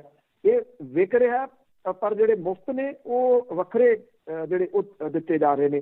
ਕਿਸਾਨ ਜਥੇਬੰਦੀਆਂ ਨੂੰ ਇਹ ਝੰਡੇ ਵਗੈਰਾ ਜਿਹੜਾ ਜੀ ਉਹ ਬਣਵਾਉਣ ਦੀ ਲੋੜ ਹੀ ਨਹੀਂ ਪੈ ਰਹੀ, ਨਹੀਂ ਤਾਂ ਪਹਿਲਾਂ ਉਹ ਪੱਲਿਓਂ ਜਿਹੜਾ ਉਹ ਬਣਵਾਉਂਦੇ ਹੁੰਦੇ ਆ ਲੋਕ ਜਿਹੜੇ ਨੇ। ਉਹ ਇੱਥੇ ਇੱਕ ਹੋਰ ਵੱਡੀ ਗੱਲ ਜਿਹੜੀ ਇਹ ਆ ਕਿ ਕਿਸੇ ਇੱਕ ਜਥੇਬੰਦੀ ਦੇ ਝੰਡੇ ਨਹੀਂ, ਜਿਹੜੇ ਇਹ ਮੁਫਤ ਵੰਡ ਰਹੇ ਆ ਉਹ ਕੀ ਕਰਦੇ ਆ, ਜਿਹੜੀਆਂ ਮੇਨ ਜਥੇਬੰਦੀਆਂ ਨੇ ਸਾਰਿਆਂ ਦੇ ਝੰਡੇ ਬਣਾ ਲਏ ਵੀ ਜਿਹੜਾ ਤੁਸੀਂ ਲਾਉਣਾ ਉਹ ਲਾ ਲਓ। ਕੋਈ ਕਾਰ ਦੇ ਉੱਤੇ ਲਾਉਣ ਵਾਲਾ ਝੰਡਾ ਇਹ ਨਹੀਂ ਦੇਖ ਰਿਹਾ ਕਿ ਇਹ ਕਿਹੜੀ ਜਥੇਬੰਦੀ ਦਾ, ਉਹ ਉਹਦੇ ਨਾਲ ਰਿਲੇਟਡ ਹੈ ਜਾਂ ਨਹੀਂ। ਉਹਨੂੰ ਬਸ ਕਿਸਾਨੀ ਝੰਡਾ ਚਾਹੀਦਾ ਜਿਹਦੇ ਵਿੱਚ ਹਰਾ ਰੰਗ, ਚਿੱਟਾ ਰੰਗ ਜਿਹੜਾ ਜੀ ਉਹ ਖਾਸ ਤੌਰ ਦੇ ਉੱਤੇ ਹੋਵੇ। ਉਹ ਝੰਡੇ ਹਰੇਕ ਕਾਰ ਦੇ ਉੱਤੇ ਸਾਨੂੰ ਜਿਹੜਾ ਜੀ ਉਹ ਲੱਗੇ ਨਜ਼ਰ ਆ ਰਿਹਾ। ਔਰ ਅਗਲੇ ਜਿਹੜੇ ਕੁਝ ਦਿਨ ਨੇ, ਅੱਜ ਜਦੋਂ ਆਪਾਂ ਗੱਲ ਕਰ ਰਹੇ 22 ਤਰੀਕ ਹੋ ਗਈ, 23, 24, 25, 26 ਇਹ ਉਹ ਦਿਨ ਨੇ ਜੀ ਜਦੋਂ ਸ਼ਾਇਦ ਪੰਜਾਬ ਇਹਨਾਂ ਕਿਸਾਨੀ ਝੰਡਿਆਂ ਦੇ ਰੰਗ ਦੇ ਵਿੱਚ ਕੰਪਲੀਟਲੀ ਜਿਹੜਾ ਉਹ ਰੰਗਿਆ ਜਾਊਗਾ ਔਰ ਇਹ ਅੰਦੋਲਨ ਜਿਹੜਾ ਜੀ ਉਹ ਸਿਖਰ ਤੋਂ ਵੀ ਸਿਖਰ ਵੱਲ ਨੂੰ ਤੁਰਦਾ ਨਜ਼ਰ ਆ ਰਿਹਾ। ਬਿਲਕੁਲ ਜੀ, ਜਿੰਨਾ ਕੁ ਜ਼ੋਰ ਲੱਗਾ ਤੁਰਨਾ ਵੀ ਚਾਹੀਦਾ, ਬਹੁਤ ਜ਼ਿਆਦਾ ਦਿਨ ਹੋ ਗਏ। ਤੇ ਅੱਗੇ ਗੱਲ ਕਰਦੇ ਹਾਂ, 2 ਨਵੇਂ ਹਾਈਵੇ ਨਿਕਲ ਰਹੇ ਅਤੇ ਕਿਸਾਨਾਂ ਵੱਲੋਂ ਇਸ ਦਾ ਵਿਰੋਧ ਕੀਤਾ ਜਾ ਰਿਹਾ। ਇੱਕ ਤਾਂ ਜਿਹੜਾ ਅੰਮ੍ਰਿਤਸਰ ਕਟੜਾ ਹਾਈਵੇ ਆ ਉਹਦਾ ਵਿਰੋਧ ਪਹਿਲਾਂ ਜਿਹੜਾ ਹੋ ਰਿਹਾ ਇੱਥੇ ਭਵਾਨੀਗੜ੍ਹ ਨੇੜਿਓਂ ਜਿਹੜਾ ਜੀ ਉਹ ਲੰਘਣਾ। ਮੈਂ ਪਹਿਲਾਂ ਵੀ ਗੱਲ ਕੀਤੀ ਸੀ ਕਿ ਜਿਹੜਾ ਜ਼ੀਰਕਪੁਰ ਬਠਿੰਡਾ ਹਾਈਵੇ ਨਿਕਲਿਆ, ਇਹਦੇ ਵਿੱਚ ਸਿਆਸਤਦਾਨਾਂ ਨੇ ਜ਼ਮੀਨਾਂ ਖਰੀਦ ਲਈਆਂ ਸੀ ਕਿਉਂਕਿ ਇਹ ਸਟੇਟ ਹਾਈਵੇ ਸੀ। ਔਰ ਸਟੇਟ ਹਾਈਵੇ ਦੇ ਜਿਹੜਾ ਰੇਟ ਹੈ ਉਹ ਸੂਬੇ ਦੀ ਸਰਕਾਰ ਨੇ ਬੰਨਣਾ ਹੁੰਦਾ, ਅਤੇ ਜਦੋਂ ਆਪ ਜ਼ਮੀਨਾਂ ਖਰੀਦ ਲਈਆਂ ਉਹਦਾ ਰੇਟ ਜਿਹੜਾ ਸੀਗਾ ਕਰੋੜ ਤੋਂ ਲੈ ਕੇ 1.5 ਕਰੋੜ ਰੁਪਈਆ ਕਿੱਲੇ ਤੱਕ ਜਿਹੜਾ ਜੀ ਉਹ ਕਰਤਾ। ਜਦੋਂ ਇਹ ਹਾਈਵੇ ਦੀ ਗੱਲ ਆਈ ਕਿ ਕਟੜਾ ਅੰਮ੍ਰਿਤਸਰ ਹਾਈਵੇ ਬਣ ਰਿਹਾ, ਤੇ ਇੱਕ ਹਾਈਵੇ ਬਣ ਰਿਹਾ ਜੀ ਅੰਮ੍ਰਿਤਸਰ ਜਾਮਨਗਰ, ਇਹ ਦੋ ਹਾਈਵੇਜ਼ ਦੀ ਜਦੋਂ ਗੱਲ ਆਈ ਤੇ ਲੋਕਾਂ ਨੂੰ ਇਹ ਲੱਗਿਆ ਕਿ ਇਹਦੇ ਨਾਲ ਉਹਨਾਂ ਨੂੰ ਜਿਹੜਾ ਜੀ ਉਹ ਚੋਖੇ ਰੇਟ ਮਿਲੂਗਾ ਜ਼ਮੀਨ ਦਾ, ਤੇ ਉਹ ਕਿਤੇ ਟੱਕ ਹੋਰ ਲੈ ਸਕਦੇ ਆ ਜ਼ਮੀਨ ਦਾ। ਪਰ ਜਦੋਂ ਰੇਟ ਆਏ ਤਾਂ ਲੋਕ ਜਿਹੜੇ ਸੀਗੇ ਜੀ ਉਹ ਇੱਕਦਮ ਭੈ ਭੀਤ ਹੋ ਗਏ। ਇਹ ਰੇਟ ਸੀ 8 ਲੱਖ ਤੋਂ ਲੈ ਕੇ 9 ਲੱਖ ਰੁਪਈਏ ਕਿੱਲੇ ਤੱਕ। ਜਿਹੜੀਆਂ ਜ਼ਮੀਨਾਂ ਕਰੋੜ ਦੀਆਂ 1.5 ਕਰੋੜ ਦੀਆਂ ਪਹਿਲਾਂ ਸਟੇਟ ਹਾਈਵੇ ਦੇ ਵਿੱਚ ਗਈਆਂ, ਉਹ ਨੈਸ਼ਨਲ ਹਾਈਵੇ ਦੇ ਵਿੱਚ ਜਿਹੜਾ ਉਹ 8 ਲੱਖ 9 ਲੱਖ ਦੀਆਂ ਕਿਵੇਂ ਜਿਹੜੀਆਂ ਦੀ ਜਾਣ। ਉਹ ਗੇਮ ਜਿਹੜੀ ਸੀ ਉਹ ਸਿਆਸਤਦਾਨਾਂ ਦੀ ਬੁਣੀ ਹੋਈ ਸੀ, ਜਿਹੜੀ ਪਹਿਲੀ ਸਟੇਟ ਹਾਈਵੇ ਵਾਲੀ। ਉਹ ਸਿਆਸਤਦਾਨ ਜਿਹੜੇ ਜੋ ਪਹਿਲੀ ਸਰਕਾਰ ਸੀ ਉਹ ਬਣਾ ਕੇ ਪੈਸਾ ਕਰੋੜਾਂ ਰੁਪਈਏ ਜਿਹੜਾ ਜੀ ਉਹ ਗਈ, ਔਰ ਅੱਜ ਵੀ ਇਹ ਦਾਅਵਾ ਕਰੀ ਜਾਂਦੇ ਕਿ ਦੇਖਿਆ ਅਸੀਂ ਤੁਹਾਨੂੰ ਹਾਈਵੇ ਬਣਾ ਕੇ ਦਿੱਤੇ। ਇਹ ਨਹੀਂ ਦੱਸਦੇ ਕਿ ਉਹਦੇ ਚੋਂ ਪੈਸੇ ਕਿੰਨੇ ਜਿਹੜੇ ਸੀਗੇ ਉਹ ਬਣਾਏ। ਹੁਣ ਜਿਹੜੀਆਂ ਇਹ ਟੀਮਾਂ ਨੇ ਉਹ ਆਈਆਂ ਹੋਈਆਂ ਨੇ, ਸਰਵੇ ਵਾਲੀਆਂ ਟੀਮਾਂ, Punjab pollution control board, national highway authority NHAI ਜਿਹੜੀ ਆ ਉਹ, ਇਹ ਜਿਹੜੇ ਅਧਿਕਾਰੀ ਨੇ ਉਹਨਾਂ ਨੇ ਕੱਲ੍ਹ ਫੇਰ ਜਿਹੜੀ ਦੀ ਉਹ ਮੀਟਿੰਗ ਕੀਤੀ ਇਹਨਾਂ ਕਿਸਾਨਾਂ ਦੇ ਸਵਾਲਾਂ ਦੇ ਜਵਾਬ ਦੇਣ ਦੇ ਵਾਸਤੇ। ਇਹ ਜਿਹੜੇ ਕੌਮੀ ਮਾਰਗ ਨੇ, ਜਿਹੜੇ ਨੈਸ਼ਨਲ ਹਾਈਵੇ ਨੇ, ਇਹ ਦੁਆਬੇ ਦੇ ਵਿੱਚੋਂ 68 ਕਿਲੋਮੀਟਰ ਦਾ ਪੈਂਡਾ ਤੈਅ ਕਰਨਗੇ। ਜ਼ਮੀਨ ਤੋਂ 15 ਫੁੱਟ ਉੱਚੇ ਜਿਹੜਾ ਜੀ ਉਹ ਬਣਾਏ ਜਾ ਰਹੇ ਆ। ਇਸ ਐਕਸਪ੍ਰੈਸਵੇ ਦੇ ਨਾਲ ਮੀਂਹ ਦੇ ਪਾਣੀ ਦੀ ਸਮੱਸਿਆ ਬਾਰੇ ਜਦੋਂ ਕਿਸਾਨਾਂ ਨੇ ਸਵਾਲ ਕੀਤੇ ਤਾਂ ਅਧਿਕਾਰੀ ਜਿਹੜੇ ਸੀ ਉਹ ਇੱਕ ਦੂਜੇ ਦੇ ਮੂੰਹ ਵੱਲ ਵੇਖਦੇ ਰਹਿ ਗਏ। ਕਿਸੇ ਕੋਲ ਕੋਈ ਜਵਾਬ ਨਹੀਂ ਆਇਆ, ਕਿਉਂਕਿ ਜਿਹੜੇ ਖੇਤਰ ਦੇ ਵਿੱਚੋਂ ਇਹ ਲੰਘਣੇ ਆ, ਇਹ ਮੰਡ ਏਰੀਆ ਹੈ, ਲੋਹੀਆਂ, ਮਲਸੀਆਂ, ਸੁਲਤਾਨਪੁਰ ਲੋਧੀ, ਗੋਇੰਦਵਾਲ ਸਾਹਿਬ, ਅੱਗੋਂ ਖਡੂਰ ਸਾਹਿਬ ਦੇ ਵਿੱਚੋਂ ਦੀ ਹੁੰਦਿਆਂ ਹੋਇਆਂ ਆਪਾਂ ਹੜ੍ਹ ਜਿਹੜੇ ਆ ਜੀ ਉਹ ਪਿਛਲੇ ਦਿਨਾਂ ਦੇ ਵਿੱਚ ਵੇਖੇ ਆ। ਜਦੋਂ 15 ਫੁੱਟ ਉੱਚੀ ਤੁਸੀਂ ਇੱਕ ਕੰਧ ਰੂਪੀ ਜਿਹੜੀ ਉਹ ਖੜੀ ਕਰ ਦੋਗੇ, ਇਹ ਤਾਂ ਡਾਫ ਬਣ ਜਾਊਗੀ। ਇਹ ਮੀਂਹਾਂ ਦਾ ਪਾਣੀ ਫਿਰ ਕਿੱਧਰ ਨੂੰ ਨਿਕਲੂਗਾ, ਇਹਦਾ ਕੋਈ ਤਿਆਰੀ ਨਹੀਂ ਸੀ ਉਹ ਕੀਤੀ ਗਈ। ਜਿਹੜੇ ਇਹ ਅਧਿਕਾਰੀ ਸੀਗੇ ਜੀ ਉਹਨਾਂ ਨੇ ਇਹ ਕਿਹਾ ਇਹਨਾਂ ਚੀਜ਼ਾਂ ਦੇ ਜਵਾਬ ਉਹਨਾਂ ਕੋਲੇ ਤਾਂ ਹੈ ਨਹੀਂ ਗੇ। ਤੋ ਇਹ ਜਿਹੜੇ ਲੋਕ ਸੀਗੇ ਉਹਨਾਂ ਨੇ ਕਿਹਾ ਕਿ ਉਹ ਆਪਣੀਆਂ ਜ਼ਮੀਨਾਂ ਇੱਕ ਤਾਂ ਸਸਤੇ ਭਾਅ 'ਤੇ ਨਹੀਂ ਲੈਣ ਦੇਣਾ ਚਾਹੁੰਦੇ, ਉਹ ਉਜੜਨਾ ਨਹੀਂ ਚਾਹੁੰਦੇ, ਅਤੇ ਤੀਜਾ ਇਹ ਹਾਈਵੇ ਜਿਹੜਾ ਉਹ ਉਹਨਾਂ ਨੂੰ ਮੀਂਹਾਂ ਦੇ ਨਾਲ ਵੀ ਜਿਹੜਾ ਜੀ ਉਹ ਉਜਾੜ ਦੇਊਗਾ। ਇੱਥੇ ਭਵਾਨੀਗੜ੍ਹ ਦੇ ਵਿੱਚ ਪੱਕਾ ਮੋਰਚਾ ਇੱਕ ਜਿਹੜਾ ਜੀ ਉਹ ਕਿਸਾਨਾਂ ਨੇ ਲਾਇਆ ਹੋਇਆ, ਔਰ ਜਿਹੜੇ ਸਰਵੇ ਵਾਲੀਆਂ ਟੀਮਾਂ ਨੇ ਪਿੱਛੇ ਦੇ ਉਹਨਾਂ ਨੂੰ ਅਗਵਾ ਵੀ ਕਰ ਲਿਆ ਸੀ ਇਹਨਾਂ ਕਿਸਾਨਾਂ ਨੇ, ਔਰ ਕਈ ਦਿਨ ਬਿਠਾਈ ਰੱਖਿਆ ਸੀ ਆਪਣੇ ਕੋਲ, ਰੋਟੀ ਪਾਣੀ ਉਹਨੂੰ ਖਵਾਉਂਦੇ ਰਹੇ ਉਹਨਾਂ ਨੂੰ ਸਾਰਾ ਕੁਝ। ਫਿਰ ਉਹਨਾਂ ਨੂੰ ਮੋੜ ਦਿੱਤਾ ਵੀ ਤੁਸੀਂ ਚਲੇ ਜਾਓ, ਅਸੀਂ ਤੁਹਾਨੂੰ ਸਰਵੇ ਨਹੀਂ ਕਰਨ ਦੇਣਾ। ਜਿਹੜੇ ਇਹ ਕਿਸਾਨ ਨੇ ਉਹ ਇਹ ਕਹਿੰਦੇ ਆ ਕਿ ਕਿਸਾਨ ਸੰਘਰਸ਼ ਚੱਲ ਰਿਹਾ, ਕਿਸਾਨ ਆਗੂਆਂ ਨੂੰ ਮੋੜਾਉਣ ਦਿਓ, ਅਸੀਂ ਉਹਨਾਂ ਦੇ ਨਾਲ ਸਲਾਹ ਕਰਾਂਗੇ, ਫਿਰ ਅਗਲੀ ਗੱਲ ਜਿਹੜੀ ਸੀ ਉਹ ਦੱਸਾਂਗੇ। ਅਧਿਕਾਰੀਆਂ ਦੇ ਉੱਤੇ ਪ੍ਰੈਸ਼ਰ ਆ ਉੱਪਰੋਂ ਜਿਹੜਾ ਜੀ ਕਿ ਤੁਰੰਤ ਇਹ ਹਾਈਵੇ ਸ਼ੁਰੂ ਕੀਤੇ ਜਾਣ। ਬਹੁਤ ਸਾਰੇ ਲੋਕਾਂ ਦੇ ਮਨਾਂ ਦੇ ਵਿੱਚ ਇਹ ਸਵਾਲ ਨੇ ਕਿ ਇੰਨੇ ਹਾਈਵੇ ਜਿਹੜੇ ਦੀ ਉਹ ਕਿਉਂ ਬਣ ਰਹੇ ਆ, ਐਡੇ ਐਡੇ ਵੱਡੇ 6-6 ਲੇਨ ਵਾਲੇ, 8-8 ਲੇਨ ਵਾਲੇ। ਮੈਂ ਅੱਗੇ ਵੀ ਕਈ ਵਾਰੀ ਜਿਹੜੀ ਜੀ ਉਹ ਗੱਲ ਕੀ ਵੀ ਇਹ ਕਿਤੇ ਵਪਾਰ ਜਿਹੜਾ ਜੀ ਉਹ ਖੁੱਲ੍ਹਣਾ, ਔਰ ਇਹ ਵਪਾਰ ਜਿਹੜਾ ਜੀ ਇਹਨਾਂ ਨੇ ਕਾਰਪੋਰੇਟ ਘਰਾਣਿਆਂ ਨਹੀਂ ਕਰਨਾ। ਥਰੂ ਪਾਕਿਸਤਾਨ ਦੇ ਹੋ ਕੇ ਇਹ UAE ਤੱਕ ਜਿਹੜੀਆਂ ਜੀ ਉਹ ਸੜਕਾਂ ਜਿਹੜੀਆਂ ਉਹ ਹੈਗੀਆਂ ਨੇ, ਇਹ ਸੜਕੀ ਰਾਹ ਰਾਹੀਂ ਵਪਾਰ ਬਹੁਤ ਵੱਡਾ ਇੱਕ ਜਿਹੜਾ ਜੀ ਉਹ ਪਿਆ। ਉਹਦੇ ਤੋਂ ਬਿਨਾਂ ਸਰਕਾਰਾਂ ਦੇ ਕੋਲੇ ਕੋਈ ਚਾਰਾ ਨਹੀਂ ਹੈਗਾ। ਸਰਕਾਰਾਂ ਇਹ ਵੀ ਸੋਚਦੀਆਂ ਨੇ ਕਿ ਜਦੋਂ ਇਹ ਵਪਾਰ ਖੁੱਲ੍ਹਿਆ ਇਹਦੇ ਵਿੱਚੋਂ ਆਮ ਲੋਕ ਨਾ ਕਿਤੇ ਕੁਛ ਕਮਾ ਜਾਣ, ਤੇ ਉਹਨਾਂ ਦੇ ਮਿੱਤਰ ਜਿਹੜੇ ਕਾਰਪੋਰੇਟ ਘਰਾਣੇ ਵਾਲੇ ਨੇ ਉਹੀ ਕਮਾਉਣ। ਉਹਨਾਂ ਨੂੰ ਇਹ ਬਣਾ ਕੇ ਸਾਰਾ ਕੁਝ ਜਿਹੜਾ ਜੀ ਉਹ ਦਿੱਤਾ ਜਾ ਰਿਹਾ, ਔਰ ਉਜਾੜੇ ਜਿਹੜੇ ਉਰਸਾਨ ਜਾ ਰਹੇ। ਪਰ ਜਿਹੜੇ ਇਹ ਹਾਈਵੇ ਬਣਾਉਂਦੇ ਆ ਇਹ ਕਿਹੜੇ ਆਪਣੇ ਸਿਰ ਤੋਂ ਬਣਾਉਂਦੇ, ਤਾਂ ਫਿਰ ਟੋਲ ਪਲਾਜ਼ੇ ਕਿਉਂ ਲਾਉਂਦੇ ਆ? ਟੋਲ ਜਿਹੜੀਆਂ ਕੰਪਨੀਆਂ ਨੇ ਜੀ ਪ੍ਰਾਈਵੇਟ ਦੇ ਦਿੱਤੇ ਹੋਏ ਨੇ ਜੀ, ਉਹਨਾਂ ਨੇ ਬਿਲਡ ਕਰਕੇ ਉਹਦੇ ਉੱਤੋਂ ਪੈਸੇ ਜਿਹੜੇ ਉਹ ਉਗਰਾਉਣੇ ਆ। ਸਰਕਾਰਾਂ ਨੇ ਤਾਂ ਕੰਮ ਹੀ ਸੌਖਾ ਜਿਹੜਾ ਜੀ ਇਹ ਫੜ ਲਿਆ ਨਾ ਜੀ ਕਿ ਤੁਸੀਂ ਕੋਈ ਗੱਡੀ ਖਰੀਦੀ, ਗੱਡੀ ਦਾ ਰੋਡ ਟੈਕਸ ਦੇ ਕੇ ਤੁਸੀਂ ਉਹਨੂੰ ਸ਼ੋਰੂਮ ਤੋਂ ਬਾਹਰ ਲਿਆਂਦਾ, ਬਾਹਰ ਲਿਆਉਂਦੇ ਆ ਸਾਰ ਟੋਲ ਟੈਕਸ ਜਿਹੜਾ ਜੀ ਥਾਂ ਦੇ ਉੱਤੇ ਜਿਹੜਾ ਜੀ ਉਹ ਲਾਤੇ। ਕੋਈ ਸੜਕ ਨਹੀਂ ਛੱਡੀ ਤੇ ਟੋਲ ਟੈਕਸ ਜਿਹੜੇ ਜੀ ਉਹ ਨਹੀਂ ਲਾਏ। ਸਰਕਾਰਾਂ ਪੱਲਿਓਂ ਕੁਛ ਵੀ ਨਹੀਂ ਲਾ ਰਹੀਆਂ ਜੀ। ਸਰਕਾਰਾਂ ਦਾ ਸਿਰਫ ਨਾਂ ਹੈ ਜੀ ਕਿ national highway authority of India ਤੇ ਫਲਾਨਾ ਧਮਕਾਨਾ। ਇਹ ਕੰਪਨੀਆਂ ਕਿਹਦੀਆਂ ਨੇ? ਜਦੋਂ ਤੁਸੀਂ ਇਹਦੀ ਘੋਖ ਜਿਹੜੀ ਦੀ ਉਹ ਕਰੋਗੇ ਤਾਂ ਸਾਰੀ ਕਹਾਣੀ ਤੁਹਾਨੂੰ ਸਮਝ ਆ ਜੂਗੀ। ਇਹ ਇਹਨਾਂ ਪੋਲੀਟੀਸ਼ੀਅਨਾਂ ਦੀਆਂ ਕੰਪਨੀਆਂ ਨੇ ਔਰ ਇਹਨਾਂ ਕਾਰਪੋਰੇਟ ਘਰਾਣਿਆਂ ਦੀਆਂ ਕੰਪਨੀਆਂ ਨੇ ਜਿਨ੍ਹਾਂ ਨੂੰ ਲੋਕਾਂ ਨੂੰ ਲੁੱਟਣ ਦਾ ਠੇਕਾ ਜਿਹੜਾ ਜੀ ਉਹ ਦਿੱਤਾ ਹੋਇਆ। ਔਰ ਬੜੀ ਵਾਰੀ ਮੈਂ ਤੁਹਾਨੂੰ ਸਾਂਝਾ ਕੀਤਾ ਕਿ ਕਿੰਨਾ ਪੈਸਾ ਜਿਹੜਾ ਜੀ ਪੰਜਾਬ ਇਕੱਲੇ ਦੇ ਵਿੱਚੋਂ ਹੀ ਰੋਜ਼ ਦਾ ਉਗਰਾਇਆ ਜਾਂਦਾ। ਜਿਹੜਾ ਫਲੋਰ ਵਾਲਾ ਜਿਹੜਾ ਜੀ ਉਹ 54 ਲੱਖ ਰੁਪਈਆ ਰੋਜ਼ ਦਾ ਉਹ ਉਗਰਾਉਂਦਾ ਜੀ। ਔਰ ਇਹ ਕਿਸੇ ਨੂੰ ਨਹੀਂ ਪਤਾ ਕਿ ਇਹ ਜਿਹੜੇ ਟੋਲ ਨੇ ਕਿੰਨੀ ਦੇਰ ਤੱਕ ਲਾਏ ਨੇ। ਪਹਿਲਾਂ ਇਹ ਹੁੰਦਾ ਸੀਗਾ ਵੀ ਇੰਨੇ ਸਾਲ ਤੱਕ ਟੋਲ ਲੱਗੂਗਾ, ਹੁਣ ਤਾਂ ਖੁੱਲ੍ਹ ਚੁੱਕੀ ਹੈ। ਬਿਲਕੁਲ, ਹੁਣ ਤਾਂ ਕੋਈ ਕੁੰਡਾ ਜਿੰਦਾ ਹੈ ਹੀ ਨਹੀਂਗਾ। ਤੇ ਅੱਗੇ ਗੱਲ ਕਰਦੇ ਹਾਂ ਬੇਅਦਬੀ ਕਾਂਡ ਦੀ, ਜਿਹੜੀ CBI ਦੇ ਕੋਲ ਫਾਈਲ ਆ, ਕੋਰਟ ਨੇ ਕਿਹਾ ਕਿ ਉਹ ਤੁਰੰਤ ਦਿੱਤੀ ਜਾਵੇ। ਦੇਖੋ, ਹੈਰਾਨਗੀ ਵਾਲੀ ਗੱਲ ਇਹ ਆ ਕਿ ਜਿਹੜੀ ਅਦਾਲਤ ਹੈ ਉਹ ਬਾਰ-ਬਾਰ ਇਹ ਗੱਲ ਕਹਿ ਰਹੀ ਆ, ਪਹਿਲੀ ਵਾਰੀ ਨਹੀਂ। ਪੰਜਾਬ ਹਰਿਆਣਾ ਹਾਈ ਕੋਰਟ ਨੇ ਐਕਚੁਅਲੀ ਇਹ ਫੈਸਲਾ ਕੀਤਾ ਸੀਗਾ, ਮਤਲਬ ਕਿ CBI ਜਿਹੜੀ ਆ ਉਹ ਹਾਈ ਕੋਰਟ ਦੀ ਵੀ ਸੁਣਨ ਨੂੰ ਤਿਆਰ ਇੱਕ ਕਿਸਮ ਦੇ ਨਾਲ ਨਹੀਂ ਗਈ। ਇਹ ਜਿਹੜਾ ਸਾਹਿਬਜ਼ਾਦਾ ਅਜੀਤ ਸਿੰਘ ਨਗਰ ਹੈ ਮੋਹਾਲੀ, ਉੱਥੋਂ ਦੀ ਜਿਹੜੀ CBI ਅਦਾਲਤ ਹੈ ਉਹਨੇ ਬਰਗਾੜੀ ਸਣੇ ਪੰਜਾਬ ਦੇ ਵੱਖ-ਵੱਖ ਹਿੱਸਿਆਂ ਦੇ ਵਿੱਚ ਗੁਰੂ ਗ੍ਰੰਥ ਸਾਹਿਬ ਦੀ ਹੋਈ ਬੇਅਦਬੀ ਦੇ ਮਾਮਲਿਆਂ ਸੰਬੰਧੀ CBI ਨੂੰ ਅਦਾਲਤੀ ਰਿਕਾਰਡ ਦੇ ਵਿੱਚ ਜਮ੍ਹਾਂ ਕੇਸ ਫਾਈਲ ਤੇ ਬਾਕੀ ਜਿੰਨੇ ਦਸਤਾਵੇਜ਼ ਨੇ ਉਹ ਜਿਹੜਾ ਜੀ ਸੌਂਪਦਿਆਂ CBI ਨੂੰ ਕਿਹਾ ਕਿ ਪੰਜਾਬ ਤੇ ਹਰਿਆਣਾ ਹਾਈ ਕੋਰਟ ਦੇ ਹੁਕਮਾਂ ਦੀ ਪਾਲਣਾ ਕਰਦਿਆਂ ਜਿੰਨੀ ਛੇਤੀ ਹੋ ਸਕੇ ਕੇਸ ਫਾਈਲ ਤੇ ਬਾਕੀ ਜਿਹੜੇ ਦਸਤਾਵੇਜ਼ ਨੇ ਉਹ ਪੰਜਾਬ ਪੁਲਿਸ ਦੀ ਜਿਹੜੀ ਸਿੱਟ ਹੈ ਉਹਦੇ ਸਪੁਰਦ ਕੀਤੇ ਜਾਣ। ਬੇਅਦਬੀ ਮਾਮਲਿਆਂ ਦੇ ਵਿੱਚ ਕਿਉਂਕਿ CBI ਨੇ ਕਲੋਜ਼ਰ ਰਿਪੋਰਟ ਲਾਤੀ, ਫਿਰ ਨਵੇਂ ਸਿਰਿਓਂ ਜਾਂਚ ਲਾਈ ਸੀਗੀ। ਇਹਦੇ ਸੰਬੰਧੀ ਜਿਹੜੀ ਜੀ ਉਹ ਅਦਾਲਤ ਦੇ ਵਿੱਚ ਸੁਣਵਾਈ ਹੋਈ ਔਰ ਜਾਂਚ ਅਧਿਕਾਰੀਆਂ ਦੇ ਵੱਲੋਂ ਜਿਹੜਾ ਜੀ ਇਹ ਕੁਛ ਉੱਥੇ ਪੇਸ਼ ਹੋਏ ਔਰ ਸੁਣਵਾਈ ਦੇ ਦੌਰਾਨ ਸ਼ਿਕਾਇਤਕਰਤਾ ਜਾਂ ਉਹਨਾਂ ਦੇ ਵਕੀਲ ਪੇਸ਼ ਨਹੀਂ ਹੋਏ। ਜਿਹੜੇ ਵਕੀਲ ਨੇ ਆਪਣਾ ਇੱਕ ਨੁਮਾਇੰਦਾ ਜ਼ਰੂਰ ਜਿਹੜਾ ਜੀ ਉਹ ਭੇਜਿਆ। ਕਾਰਵਾਈ ਨੂੰ ਸਮੇਟਣ ਲਈ ਅਦਾਲਤ ਨੇ ਸਾਰੀਆਂ ਧਿਰਾਂ ਨੂੰ ਪੇਸ਼ ਹੋਣ ਲਈ 3 ਵਾਰ ਦਾ ਸਮਾਂ ਦਿੱਤਾ ਸੀਗਾ। ਇਹ ਤੁਸੀਂ ਦੇਖੋ ਕਿ ਸਰਕਾਰਾਂ ਕਿਸ ਤਰੀਕੇ ਦੇ ਨਾਲ ਇਸ ਮਾਮਲੇ ਦੇ ਵਿੱਚ ਉਹਨਾਂ ਦੀ ਦਖਲ ਅੰਦਾਜ਼ੀ ਹੈ ਕਿ ਇਹ ਟਾਲਿਆ ਕਿਵੇਂ ਅੱਗੇ ਜਿਹੜਾ ਜੀ ਉਹ ਜਾਵੇ। ਜਿਹੜੀ ਅਦਾਲਤ ਨੇ CBI ਨੂੰ ਕੇਸ ਫਾਈਲ ਤੇ ਬਾਕੀ ਦਸਤਾਵੇਜ਼ ਦੇਣ ਦੇ ਹੁਕਮ ਦਿੱਤੇ ਔਰ ਇਹ ਕੇਸ ਫਾਈਲ ਤੇ ਦਸਤਾਵੇਜ਼ ਹੁਣ CBI ਦੇ ਵੱਲੋਂ ਪੰਜਾਬ ਪੁਲਿਸ ਦੀ ਸਿੱਟ ਨੂੰ ਸੌਂਪੇ ਜਾਣਗੇ। CBI ਦਾ ਜਿਹੜਾ ਇੰਸਪੈਕਟਰ ਸੀਗਾ ਉਹਦੇ ਬਿਆਨ ਦਰਜ ਕੀਤੇ ਗਏ। ਉਹਦੇ ਵਕੀਲ ਨੇ ਜਿਹੜਾ ਜੀ ਇਹ ਕਿਹਾ ਕਿ CBI ਨੂੰ ਦਿੱਤੀ ਜਾਣ ਵਾਲੀ ਕੇਸ ਫਾਈਲ ਤੇ ਬਾਕੀ ਜਿਹੜੇ ਦਸਤਾਵੇਜ਼ ਨੇ ਉਹਨਾਂ ਦੀ ਇੱਕ ਫੋਟੋ ਅਦਾਲਤ ਦੇ ਰਿਕਾਰਡ ਰੂਮ ਦੇ ਵਿੱਚ ਸੰਭਾਲ ਕੇ ਰੱਖੀ ਜਾਵੇ। ਸਰਕਾਰੀ ਵਕੀਲ ਦੀ ਇਹ ਅਪੀਲ ਅਦਾਲਤ ਨੇ ਮਨਜ਼ੂਰ ਕੀਤੀ ਤੇ ਇਹ ਕਿਹਾ ਕਿ CBI ਨੂੰ ਦਿੱਤੇ ਜਾਣ ਵਾਲੇ ਦਸਤਾਵੇਜ਼ ਦੀ ਕਾਪੀ ਰਿਕਾਰਡ ਰੂਮ ਦੇ ਵਿੱਚ ਸਾਂਭੀ ਜਿਹੜਾ ਜੀ ਉਹ ਜਾਵੇ। ਹੁਣ ਇਹਦੇ ਵਿੱਚ ਨਾ ਜੀ ਸਭ ਤੋਂ ਵੱਡਾ ਸਵਾਲ ਇਹ ਹੈ ਕਿ CBI ਇਹ ਦੇ ਕਿਉਂ ਨਹੀਂ ਰਹੀ। ਉਹ ਕਹਿੰਦੇ ਸੀ ਕਿ ਸਾਡੇ ਜਿਹੜੇ ਪਿਛਲੀ ਤਰੀਕ ਤੋਂ ਕਹਿੰਦੇ ਸੀ ਸਾਡੇ ਜਿਹੜੇ ਆਫਿਸਰ ਨੇ ਉਹ ਸੁਸ਼ਾਂਤ ਰਾਜਪੂਤ ਦੀ ਆਤਮ ਹੱਤਿਆ ਵਾਲੇ ਮਾਮਲੇ ਦੇ ਵਿੱਚ ਰੁੱਝੇ ਹੋਏ, ਇਸ ਕਰਕੇ ਉਹ ਅਜੇ ਦਸਤਾਵੇਜ਼ ਜਿਹੜਾ ਜੀ ਉਹ ਸੌਂਪ ਨਹੀਂ ਸਕਦੇ। ਕਹਾਣੀ ਕੀ ਆ ਕਿ CBI ਦੇ ਕੋਲੇ ਕੁਝ ਵੀ ਨਹੀਂ ਹੈਗਾ ਇਸ ਮਾਮਲੇ ਦੇ ਉੱਤੇ। ਹੁਣ ਤਿਆਰ ਕੀਤਾ ਜਾਊਗਾ ਕਿਉਂਕਿ ਜੇ CBI ਦੇ ਕੋਲੇ ਕੁਝ ਹੁੰਦਾ ਤੇ ਉਹ ਸੌਂਪਦੇ। ਉਸ ਤੇ ਕਿਤੇ ਗਏ ਹੀ ਨਹੀਂ, ਉਹਨਾਂ ਨੇ ਕਿਸੇ ਤੋਂ ਪੁੱਛਗਿੱਛ ਨਹੀਂ ਕੀਤੀ, ਕੋਈ ਜਾ ਕੇ ਗਵਾਹਾਂ ਦੇ ਬਿਆਨ ਜਿਹੜੇ ਜੀ ਉਹ ਰਿਕਾਰਡ ਨਹੀਂ ਕੀਤੇ। ਇੱਥੋਂ ਤੱਕ ਕਿ ਇਸ ਬੇਅਦਬੀ ਮਾਮਲੇ ਦੇ ਵਿੱਚ ਇੱਕ ਅਹਿਮ ਕੜੀ ਮਹਿੰਦਰਪਾਲ ਬਿੱਟੂ ਜਿਹਦਾ ਜੇਲ੍ਹ ਦੇ ਵਿੱਚ ਕਤਲ ਹੋ ਗਿਆ ਸੀ, ਉਹਦੇ ਤੱਕ ਵੀ CBI ਕਦੀ ਪਹੁੰਚੀ ਨਹੀਂ, ਨਾ ਉਹਦੇ ਤੋਂ ਵੀ ਪੁੱਛਗਿੱਛ ਜਿਹੜੀ ਜੀ ਉਹ ਕੀਤੀ ਗਈ। ਹੁਣ ਲਿਆ ਕੇ ਫਾਈਲ ਜਿਹੜੀ ਆ ਜੀ ਉਹ ਕਿਹੜੀ ਲਾਉਣ, ਕਿੱਥੋਂ ਉਹ ਦੱਸਣ।